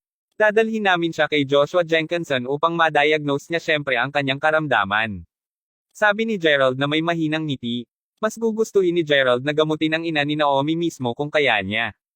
Gayunpaman, alam niya na hindi lamang nito gagawin upang gamutin ang isang pasyente sa isang hotel. Bukod, wala siyang ganoong karaming halaman o gamot sa kanya sa ngayon. Sa huli, magiging mas mabuti at maginhawa kung ang ina ni Noemi ay ginagamot sa lugar ni Joshua. "Ha? Humihingi kami ng tulong ngayon kay Master Jenkinson. Ngunit hindi mo ba sinabi na hindi ka na G. Crawford, Gerald?" Nagtataka na tanong ni Noemi. Naturally, wala siyang ibang ibig sabihin ng tanungin niya ang katanungang iyon. Hindi lang niya inaasahan na mapapanatili pa rin ni Gerald ang mga ganoong koneksyon sa kanyang kasalukuyang estado. "Haha, dahil lamang hindi na ako kay G. Crawford, hindi ibig sabihin na lahat ng aking koneksyon ay wala ng silbi. Paakyatan natin ang iyong nanay sa bundok," sagot ni Gerald. Sa pamamagitan nito, nagsimula ng umakyat ang tatlo sa bundok. Dahil si Master Jenkinson ay napakatanyag, hindi nakapagtataka kung bakit ang siksik ng kanyang klinika. Bagaman kilalang kilala siya sa kanyang husay, sikat din siya sa pagtanggi sa ilan sa kanyang mga pasyente. Ayon sa mga alingaw-ngaw, isang malaking pamilya ay minsang nais na kunin si Master Jenkinson upang maging kanilang personal na doktor ng pamilya. Kahit na inalok nila siya ng isang napakataas na sweldo, natapos pa rin ni Master Jenkinson na tanggihan sila. "Gaano katagal pa ako maghintay dito? Upang isipin na gumastos ako ng mahusay na $77,000 upang makapaghintay lamang sa pila," sabi ng isang mayamang negosyante na may balisa na tono bago bumantong hininga. Pagpasensyahan mo lang. May mga tao na nagbayad ng higit sa $15,000 para lamang sa bayad sa pagpaparehistro, alam mo? Sumagot ang isang tao mula sa linya. Ang klinika ni Master Jenkinson ay talagang isang pambihirang lugar. Para sa isa, ang buong gusali ay mukhang isang anti-gang klinika. Kahit na ang mga tauhan na nagtatrabaho doon ay nagsusuot ng tradisyonal na kasuotan na kahawig ng mga damit mula pa noong 1900. Gumastos kami ng halos $46,000 ngunit nasa 45 pa lamang kami sa lugar. Sinabi ni Molly habang pabalik na siya sa kanyang pamilya na may hawak na isang numero ng pagpaparehistro. Kita ko. Kaya ang halaga ay hindi mahalaga, sagot ni George na may isang medyo mapait na ngiti bago bumaantong hininga. Upang isipin na ang $46,000 ay para lamang sa numero ng pagpaparehistro. Kailangan pa nilang magbayad ng mas mataas na bayarin para sa diagnosis kapag tapos na ito. Bakit kailangan nating magbayad para lang pumila dito? At bakit may mga taong nagbabayad ng iba't ibang halaga para sa bayad sa pagpaparehistro? Napansin ko ang iba na nagbabayad ng $15,000, $46,000, at $77,000, tanong ng malamig na babae mula noon. Kaya, ito ay katulad ng pagbid. Tuldok-tuldok. Mahalaga, mas mataas ang babayaran mo, mas mabilis kang masuri, sagot ni George. Oh, kung gayon ano ang pinakamataas na halagang maaaring bayaran ng isang tao? Tanong ulit ng malamig na babae. Makikita mo ito roon, maganda. Ang nangungunang tatlong mga kliyente ay nakasulat ang kanilang mga pangalan doon sa tabi ng kanilang mga bayarin sa pagpaparehistro. Hayaan mo lang akong tumingin at tingnan. Holy crap! Ang pinakamataas na bayad sa pagpaparehistro na nagawa ay $230,000. Sabi ng isa sa mga pinsan ni Naomi na halatang pinipilit na kalugdan ang babae. Salamat Quest, sige na magbayad ng $770,000 sa lugar ng pagpaparehistro, sabi ng babae habang bahagyang tumango sa gwapong kabataan. $770 sa paanuman, ang silid ay tahimik na sapat sa sandaling iyon para marinig ng halos lahat ang sinabi ng babae. Bilang isang resulta, sumunod ang isang napakalaking kaguluhan. Sa madaling panahon, gayunpaman, namatay muli ang ingay kahit na ang lahat ay nakatingin sa kanya sa pagtataka. Si Quest mismo ay lumakad patungo sa lugar ng pagpaparehistro at isinalin ang kanyang debit card sa makina na inihanda doon. Kapag nabayaran na ang halaga, bumalik siya kasama ang numero ng pagpaparehistro na nagkakahalaga ng $770,000. Sa pamamagitan nito, malinaw na magiging una sila sa pila ngayon. Tiyang yaman talaga nila. Sigaw ng maraming tao sa pagkabigla. Habang nananatiling abala ang lahat, si Molly, na nagkataong lumingon sa sandaling iyon, ay biglang sinabi, "Nay." Tumingin sa likuran namin. Talagang sinundan nila kami dito. Nang lumingon ang tiyahin ni Naomi upang tingnan ang direksyon na itinuro ng kanyang anak na babae, balisa niyang sinabi, "Oh my God. Ano ang ginagawa mo, Naomi? Alam mo ba kung nasaan ka ngayon? To think na susundan mo talaga kami dito. Bakit sa lupa kailangan si Noe at ang kanyang pamilya ay kumapit sa amin tulad ng mga linta?" Nang malapit na niyang lokohin si Naomi, isang miyembro ng kawani ang lumitaw bago sabihin, ang aming taos-puso na paghingi ng tawad, mga kababaihan at Ginoo, ngunit ang master ay maaari lamang masuri ang dalawa pang mga pasyente ngayon. Kapag tapos na iyan, magsasara kami para sa araw. Bukod sa unang dalawang kliyente, ang natitira ay maaaring umalis at bumalik muli bukas. Ano? Hiniling mo lang sa amin na bumalik bukas. Sabi ni George, natigilan. Ang natitirang mga kliyente ay naiwang nakatulala pati na rin sa sandaling marinig nila iyon. Hindi kami aalis. Maghihintay lang kami dito hanggang handa na si Master Jenkinson na gamutin ulit ang mga pasyente. Inanunsyo ang mga tao doon sunod-sunod. Mangyaring maging maalalahanin, mga kababaihan at Ginoo. Naiintindihan na napakarami sa iyo ang gumagawa ng ruckus dito na hindi mabuti para sa aming mga nagpapagaling na pasyente na kasalukuyang nasa likuran. Pagkatapos ay tatahimat kami. Bukod, lahat kami ay nagbayad na ng malaki para sa bayad sa pagpaparehistro, sabi ng ilang negosyante doon na may mga nodaing na pinahihirapan.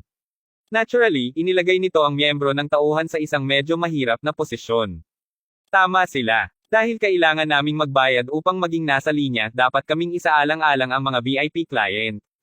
Sa halip na hilingin sa amin na umalis, dapat sa halip ay itaboy mo ang mga hindi nagbayad upang magparehistro. Dapat na ay clear ang masa ng kaunti. Siguraduhin nating manahimik din tayo, dagdag ng tiyahin ni Naomi. Kabanata 875. Pagkasabilnan ay tumingin agad siya kay Noemi. Ang kanyang pagkilos ay malinaw na sapat para sa miyembro ng kawani na agad na mahuli sa sinusubukan niyang ipahiwatig. Mabait na kababaihan at Ginoo, maaari mo bang ipakita sa akin ang iyong numero ng pagpaparehistro? Tanong ng tauhan habang naglalakad papunta sa grupo ni Gerald. Wala kaming isa, sabi ni Noemi habang umiling siya sa hiya. Pagkatapos ay magtungo doon upang magbayad para sa isa, sabi ng miyembro ng kawani habang lumamig ang kanyang tingin. Walang pera para doon, sabi ni Noemi habang kinakagat ang ibabang labi. Ano? Tumango ba talaga sila sa lugar na ito? Hoy, ngayon tingnan mo ang paligid mo. Bakit ka pa pupunta dito kung wala kang pera? Tama iyan. Napakagandang batang babae din, napakasamang kumilos siya sa ganitong paraan. Ilan sa mga negosyante sa lobby ngayon ay umiling na hindi sumasang-ayon ang mga ngiti sa kanilang mga mukha. Gerald, Noemi, bakit hindi na lang tayo umalis para ngayon? Sabi ng ina ni Noemi habang hinahawakan ang manggas ng kanyang anak na babae. Kung sa bagay, alam na alam niya na pinahihirapan lang niya ang mga bagay para kay Gerald at sa kanyang anak na babae. Hindi na kailangan iyon, ginang. Hayaan mo na lang sa akin, sagot ni Gerald nang humarap ito sa tauhan bago sumulyap muli sa sariling malamig na tingin. Sigurado akong bago ka rito kaya hahayaan ko itong dumulas. Hilinging lumabas si Joshua Jenkinson. Sabihin mo sa kanya na hinahanap siya ng isang binata na may apelyido ng Crawford. Waway ikaw. Gaano ka manggahas na matugunan ang pangalan ng master? Ano ang ibig mong sabihin sa Crawford? Ikaw, masungit mong tao, ikaw. Gulat na sagot ng tauhan. Ang iba pang mga negosyante sa silid ay nagbahagi rin ng parehong pakiramdam, at lahat sila ay nakatingin kay Gerald ngayon na may mga pipi na ekspresyon sa kanilang mga mukha. Fuck, tingnan mo lang ang lalaking to. Kung si Master Jenkinson ay nagtapos na nagalit sa kanyang kabastusan, walang sino man ang makakasasalubong sa kanya ngayon. Pasigaw na sabi ni Molly. Tila nasisiyahan siya sa pag-fuel ng apoy. Narinig iyon, ang iba sa silid ay agad na nagalit. Tama siya. Saan pa nagmula ang taong ito? Gaano kabastusan? Kahit na ang mag-isang babae at matandang lalaki mula kanina ay nakatingin din kay Gerald. Talagang hinihingi niya ito, hindi ba? Sabi ni Quest habang nagtatawanan bago lumapit kay Gerald. Habang malinaw na alam ng matandang lalaki at babae na ang Quest ay naghahanap ng gulo, hindi nila ito pinigilan. Marahil ay hindi nila namalayang naramdaman na ang walang takot na si Gerald ay kailangang mailagay sa kanyang lugar. Hoy, ikaw ang bastard na nakasakay sa electric tricycle, hindi ba? Kung wala kang pera pagkatapos ay mawala ka na. Itigil ang pag-abala sa mga nais makilala ang master upang masuri.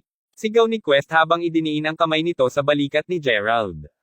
Habang tinignan ni Gerald ang kamay sa balikat niya, sinabi niya, ilayo ang iyong kamay kung ayaw mong pagsisisihan. Nang masabi iyon, ang kanyang kalmadong aura ay kaagad na pinalitan ng isang malamig na lamig. Nanghihinayang. Haha, natatakot ako na hindi mo alam kung ano ang aking pinagkakakitaan. Pangutya ni Quest habang sinisimulang paigtingin ang lakas ng palad. Nagulat siya na pagtanto lamang niya na medyo ikiling ni Gerald ang kanyang balikat bago marinig ang isang nakakasakit na bitek. Ang sumunod na tunog ay ang nagdadalamhating sigaw ng sakit mula sa Quest. Agad siyang umatras mula sa dating kinatatayuan habang nakahawak na kamay habang sumisigaw, my hand. Lumabas sa sobrang sakit si Quest habang tumulo ang noo sa malamig na pawis. Nang sa wakas ay tiningnan niya ang kalagayan ng kanyang kamay, nakikita niya na ang lahat ng kanyang mga ugat ay nakaumbok na halos lahat ay parang mga bulating lupa. Babasagin ko ang iyong mga limbs. Umungal na Quest, pakiramdam na napahiya lamang siya. Nang malapit na sana niyang aisuntok si Gerald, sumigaw ang may sakit na matanda, Quest. Huminto ka, tama ka agad. Bagaman hindi ito namalaya ni Quest, ang matandang lalaki ay nakasulyap na sa likuran ng kanyang pumipitik na kamay. Nang makita ang pinsalang nagawa, ang matandang lalaki ay napuno ng matinding takot. Kung sa bagay, alam niya kung gaano kalakas ang Quest. Alam na alam din niya na ang Quest ay may husay sa pakikipaglaban mag-isa. Kahit na ang tatlong espesyal na sanay na sundalo ay haharap sa kanya, tiyak na sila ang matatalo ng labis. Sa kabila ng lahat ng iyon, ang kinuha lamang para kay Gerald ay isang bahagyang ikiling ng kanyang balikat para masaktan ng masama si Quest. Kung iyon lamang ang dapat gawin ni Gerald upang makapagdulot ng labis na pinsala, kung gayon ay hindi nais ng matandang lalaki na isipin kung gaano talaga katindi si Gerald. Bumaba ka na, sabi ko. Utos ulit sa matanda. Kahit ang mag-isa na kagandahan na kanina pa nakatitig kay Gerald ay medyo may kunot ang noo sa mukha. Humihingi ako ng paumanhin, Ginoo. Ang aking apong lalaki ay talagang masungit kanina, sabi ng matanda. Sa sandaling natapos ang kanyang pangungusap, gayunpaman, agad siyang nagsimulang ubo ng labis. Kabanata 876. Lolo. Sigaw ng parehong Quest at ang malamig na kagandahan kinakabahan. Mabuti na lang ako. Sir, handa akong hayaan ang Master Jenkinson na masuri ang taong may sakit mula sa iyong pangkat. I can wait. sabi ng matanda, labis na ikinagulat ng lahat. Ano? Ngunit bakit, Lolo? Bakit ba natin siya pabayaan muna? Sino nga ba siya? Galit na ungol ni Quest. Pinapahalagahan ko ito. Kung sa bagay hindi marunong magamot ni Joshua ang isang pasyente na may sakit na pang-terminally, sabi ni Gerald sa isang casual na tono ng walang balak na maging mabait.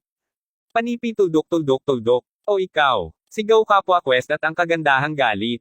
Kahit na ang matanda ay nagbigay ng isang medyo pangit na ekspresyon sa kanyang mukha sa oras na iyon. Habang inaamin ko na tiyak na napakalakas mo, dapat mong bantayan ang iyong bibig at asal. Hindi ko talaga alintana dahil ako ay ganito nakatanda, ngunit kung sasabihin mo sa iba ang mga ganyang bagay, siguradong darating ang kaguluhan, sabi ng matanda, pinahaba ang kanyang mga salita upang maipahayag ang kanyang malinaw na kawalang kasiyahan. Gamit ang mga punyal na inilabas ngayon mula sa magkabilang partido, ang miyembro ng kawani, na pinapanood ang lahat ng ito na inilantad mula sa simula pa lamang ay agad na tumakbo sa likuran. Mabuti, Gerald. Tuldok-tuldok. Hindi ko na kailangang magpatingin pa sa doktor. Mangyaring. Hindi namin kayang saktan sila. Sabi ng ina ni Noemi na lalong tumakot.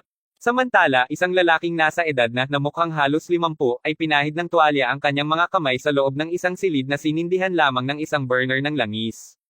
Habang ang kanyang pasyente ay umalis sa silid na matatagpuan sa panloob na bahagi ng gusali, matapos matanggap ang kanyang diagnosis, ang miyembro ng tauhan mula kanina ay tumakbo habang sumisigaw, Master. Ang isang away ay tila malapit na sa lobby. Ano? Gaano katapang ang mga tao na lumikha ng gulo dito? Sipa ang lahat ng mga taong kasangkot. Malamig na utos ng lalaki. Ang taong pinag-uusapan ay walang iba kundi si Joshua. Bago iyon, Master. Dapat kong sabihin na ang isa sa mga partido na kasangkot sa away ay kapansin-pansin. Ang pangalan ng kanilang pamilya ay Wesley at medyo mapagbigay sila sa kanilang pera. Nagbayad sila ng $770,000 na nag-iisa para sa kanilang pagpaparehistro. Wesley, tanong ni Joshua na may maingat na tono.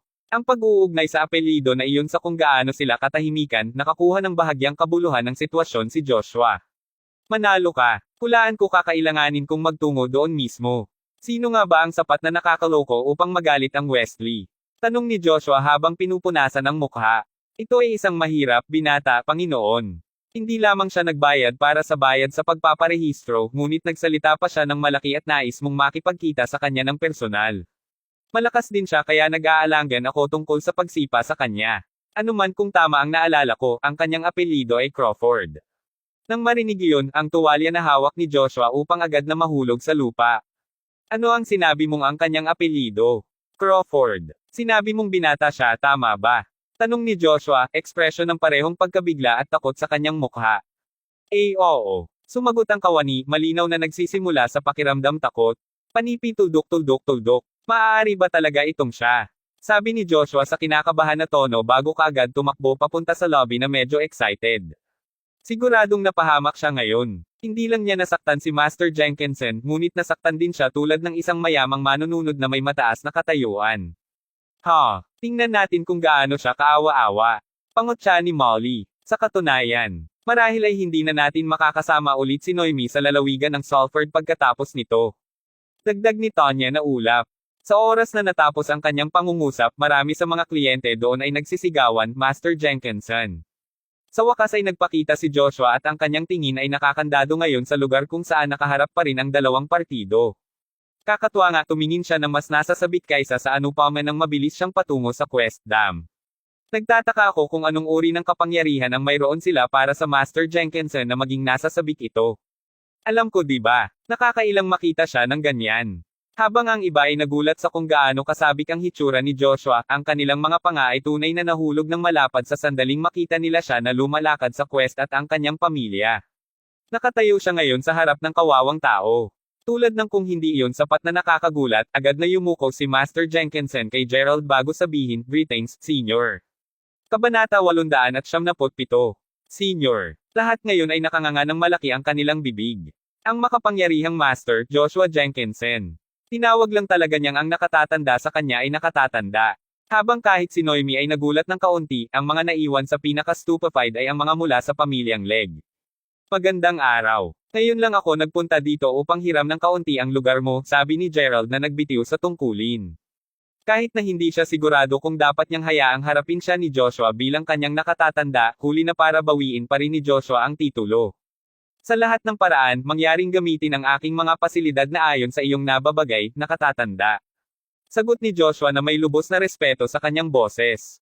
Habang si Gerald, Naomi, at ang kanyang ina ay lumipat, ang mga mula sa pamilyang Wesley ay maaari lamang tumingin sa bawat isa sa sobrang pagkasindek, labis na pagkabigla. Tulad ng naisip ng matanda, ang kabataan ay tunay na napakahusay. Makalipas ang kalahating oras, nababalisa si Naomi na palakad-lakad sa labas ng pintuan ng silid ng panauhin.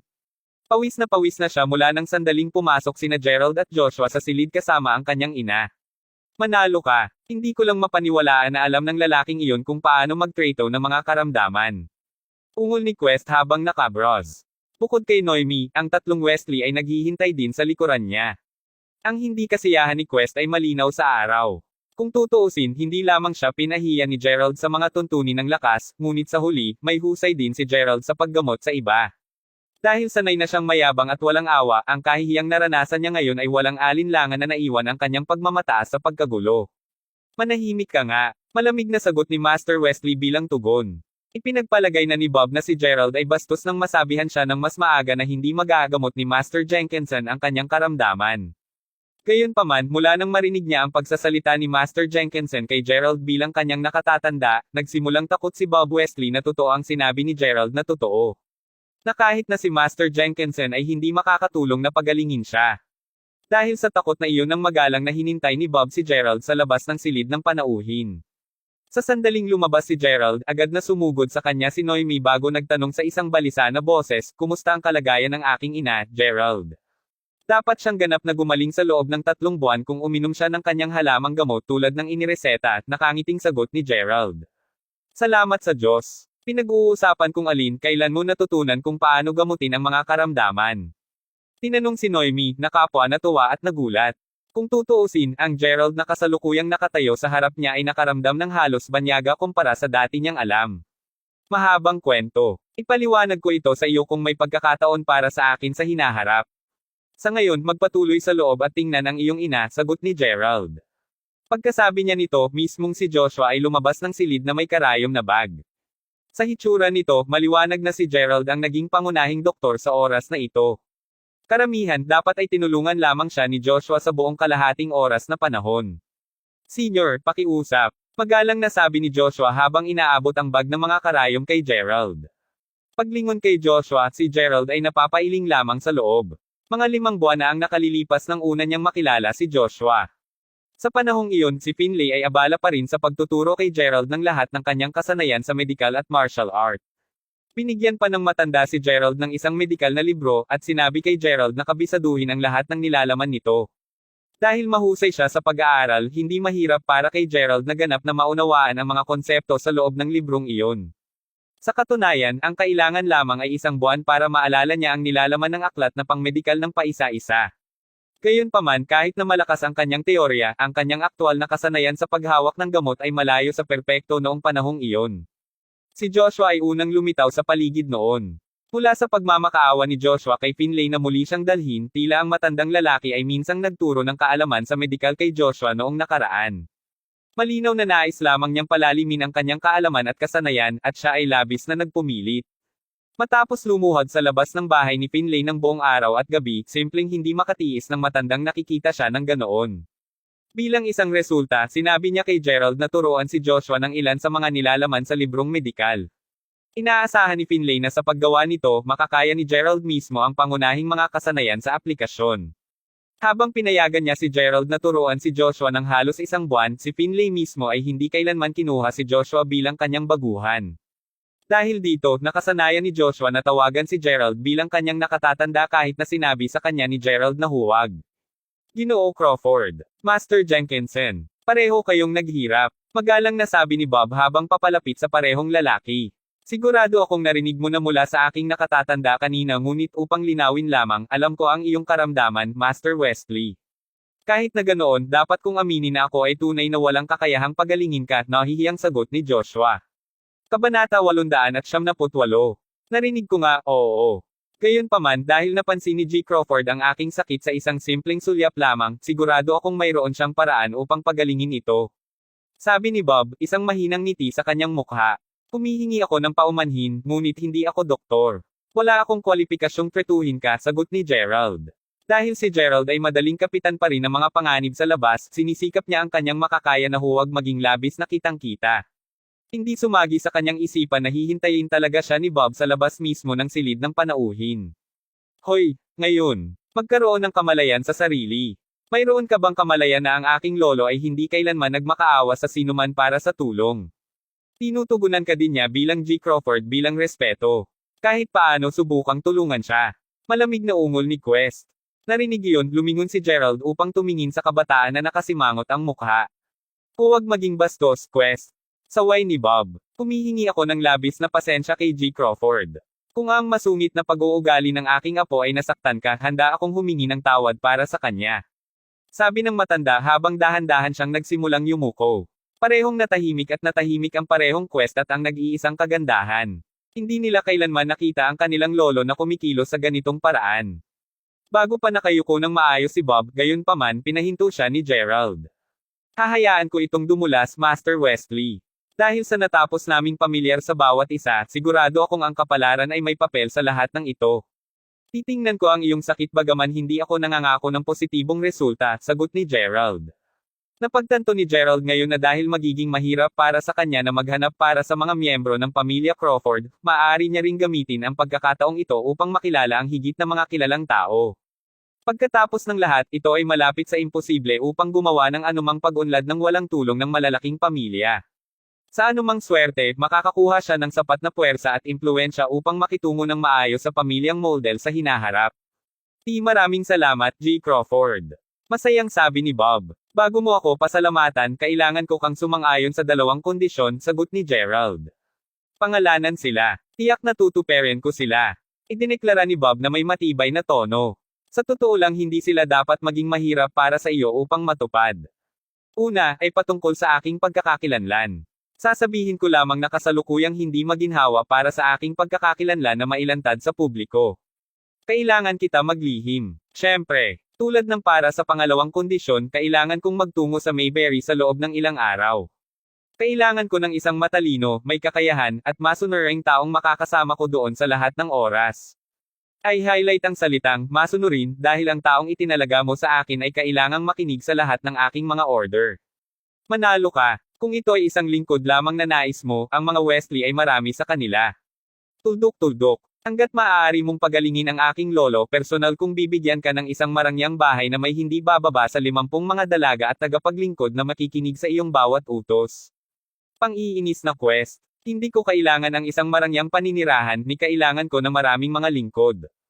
Gayunpaman, nakikita ko na medyo matalino ka at may kakayahan ka sa iyong sarili, Quest. Nagtataka ako, sabi ni Gerald habang mahinang ngumiti habang nakatingin sa bata. Ano? Hindi mo seryosong sinasabi sa akin na paglingkuran kita?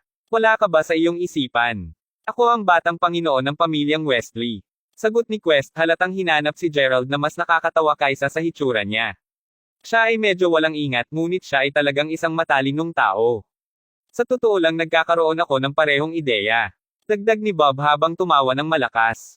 Panipi tuldok-tuldok-tuldok. Ano nga ulit? Lolo. Ate. Sinabi ni Quest biglang tunog ng higit na dispirited kaysa sa dati. Manatili ka sa tabi ni G. Crawford mula ngayon, Quest.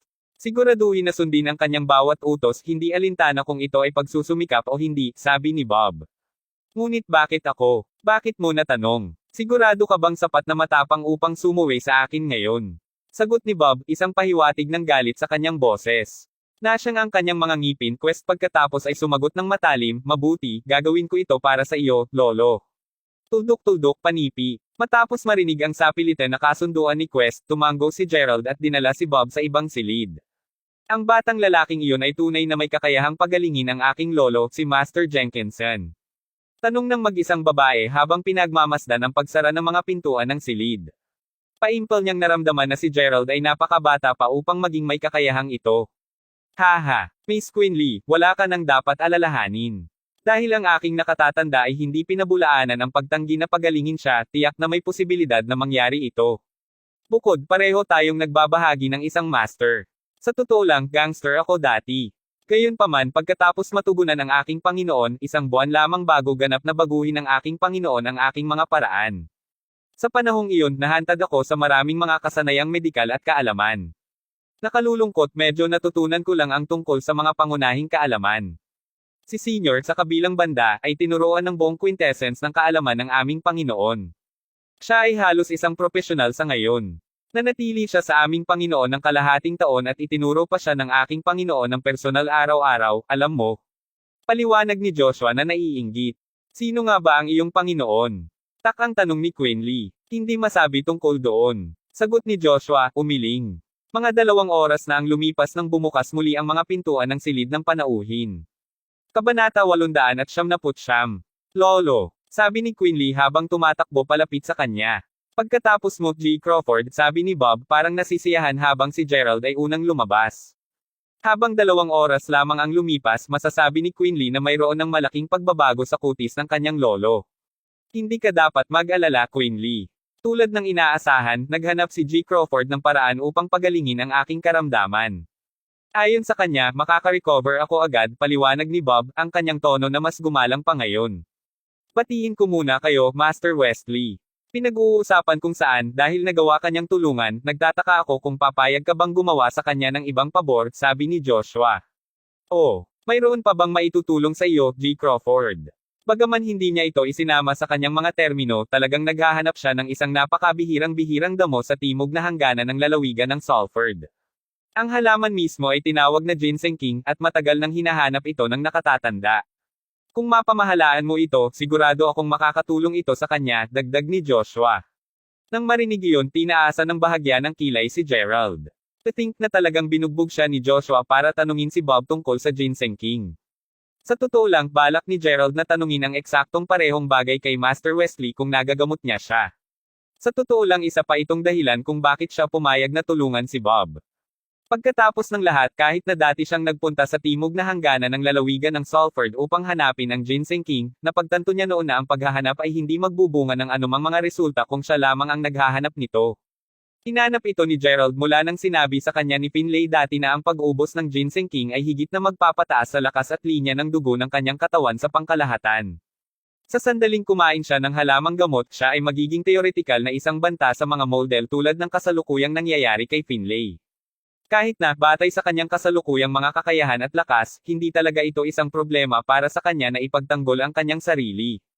Sa totoo lang mas nag-alala si Gerald na magpapas siya ang mga model na atakehin ang kanyang pamilya na naninirahan sa North Bay. Kung tutuusin, kung totoong mangyayari iyon, magiging tanda lamang ito na siya ay masyadong mahina at walang kakayahang protektahan ang mga Crawfords.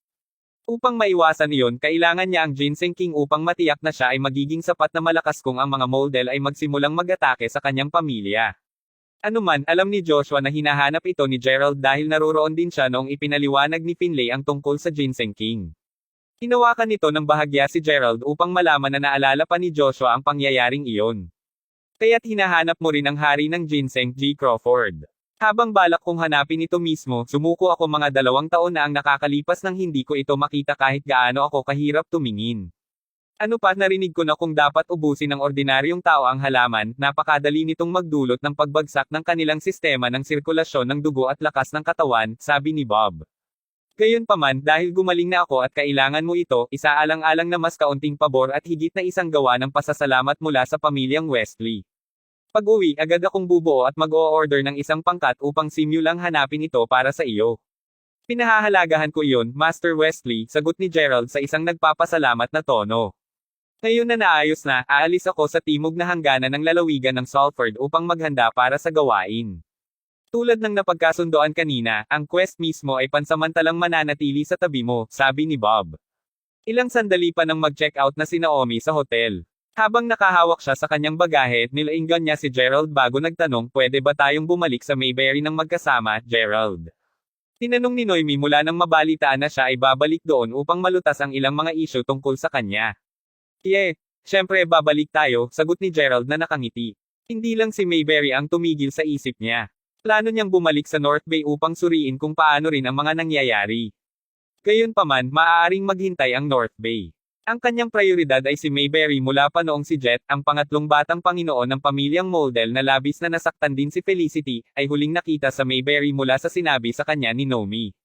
Matapos ang labis na pagdurusa para sa kanya, alam ni Gerald na magkakaroon siya ng walang katapusang mga gabi na hindi mapakali kung hindi siya gumaganti. Masarap pakinggan iyan. Maaari na tayong tumingin sa bawat isa. Masayang sabi ni Noemi. Speaking of which, iwan na lang ang mga bagahe mo rito. Ang quest ay maaaring bumaba sa kanila, sabi ni Gerald habang itinuturo ang kabataan na kasalukuyang nakatayo sa gilid na may magkabilang kamay sa kanyang bulsa.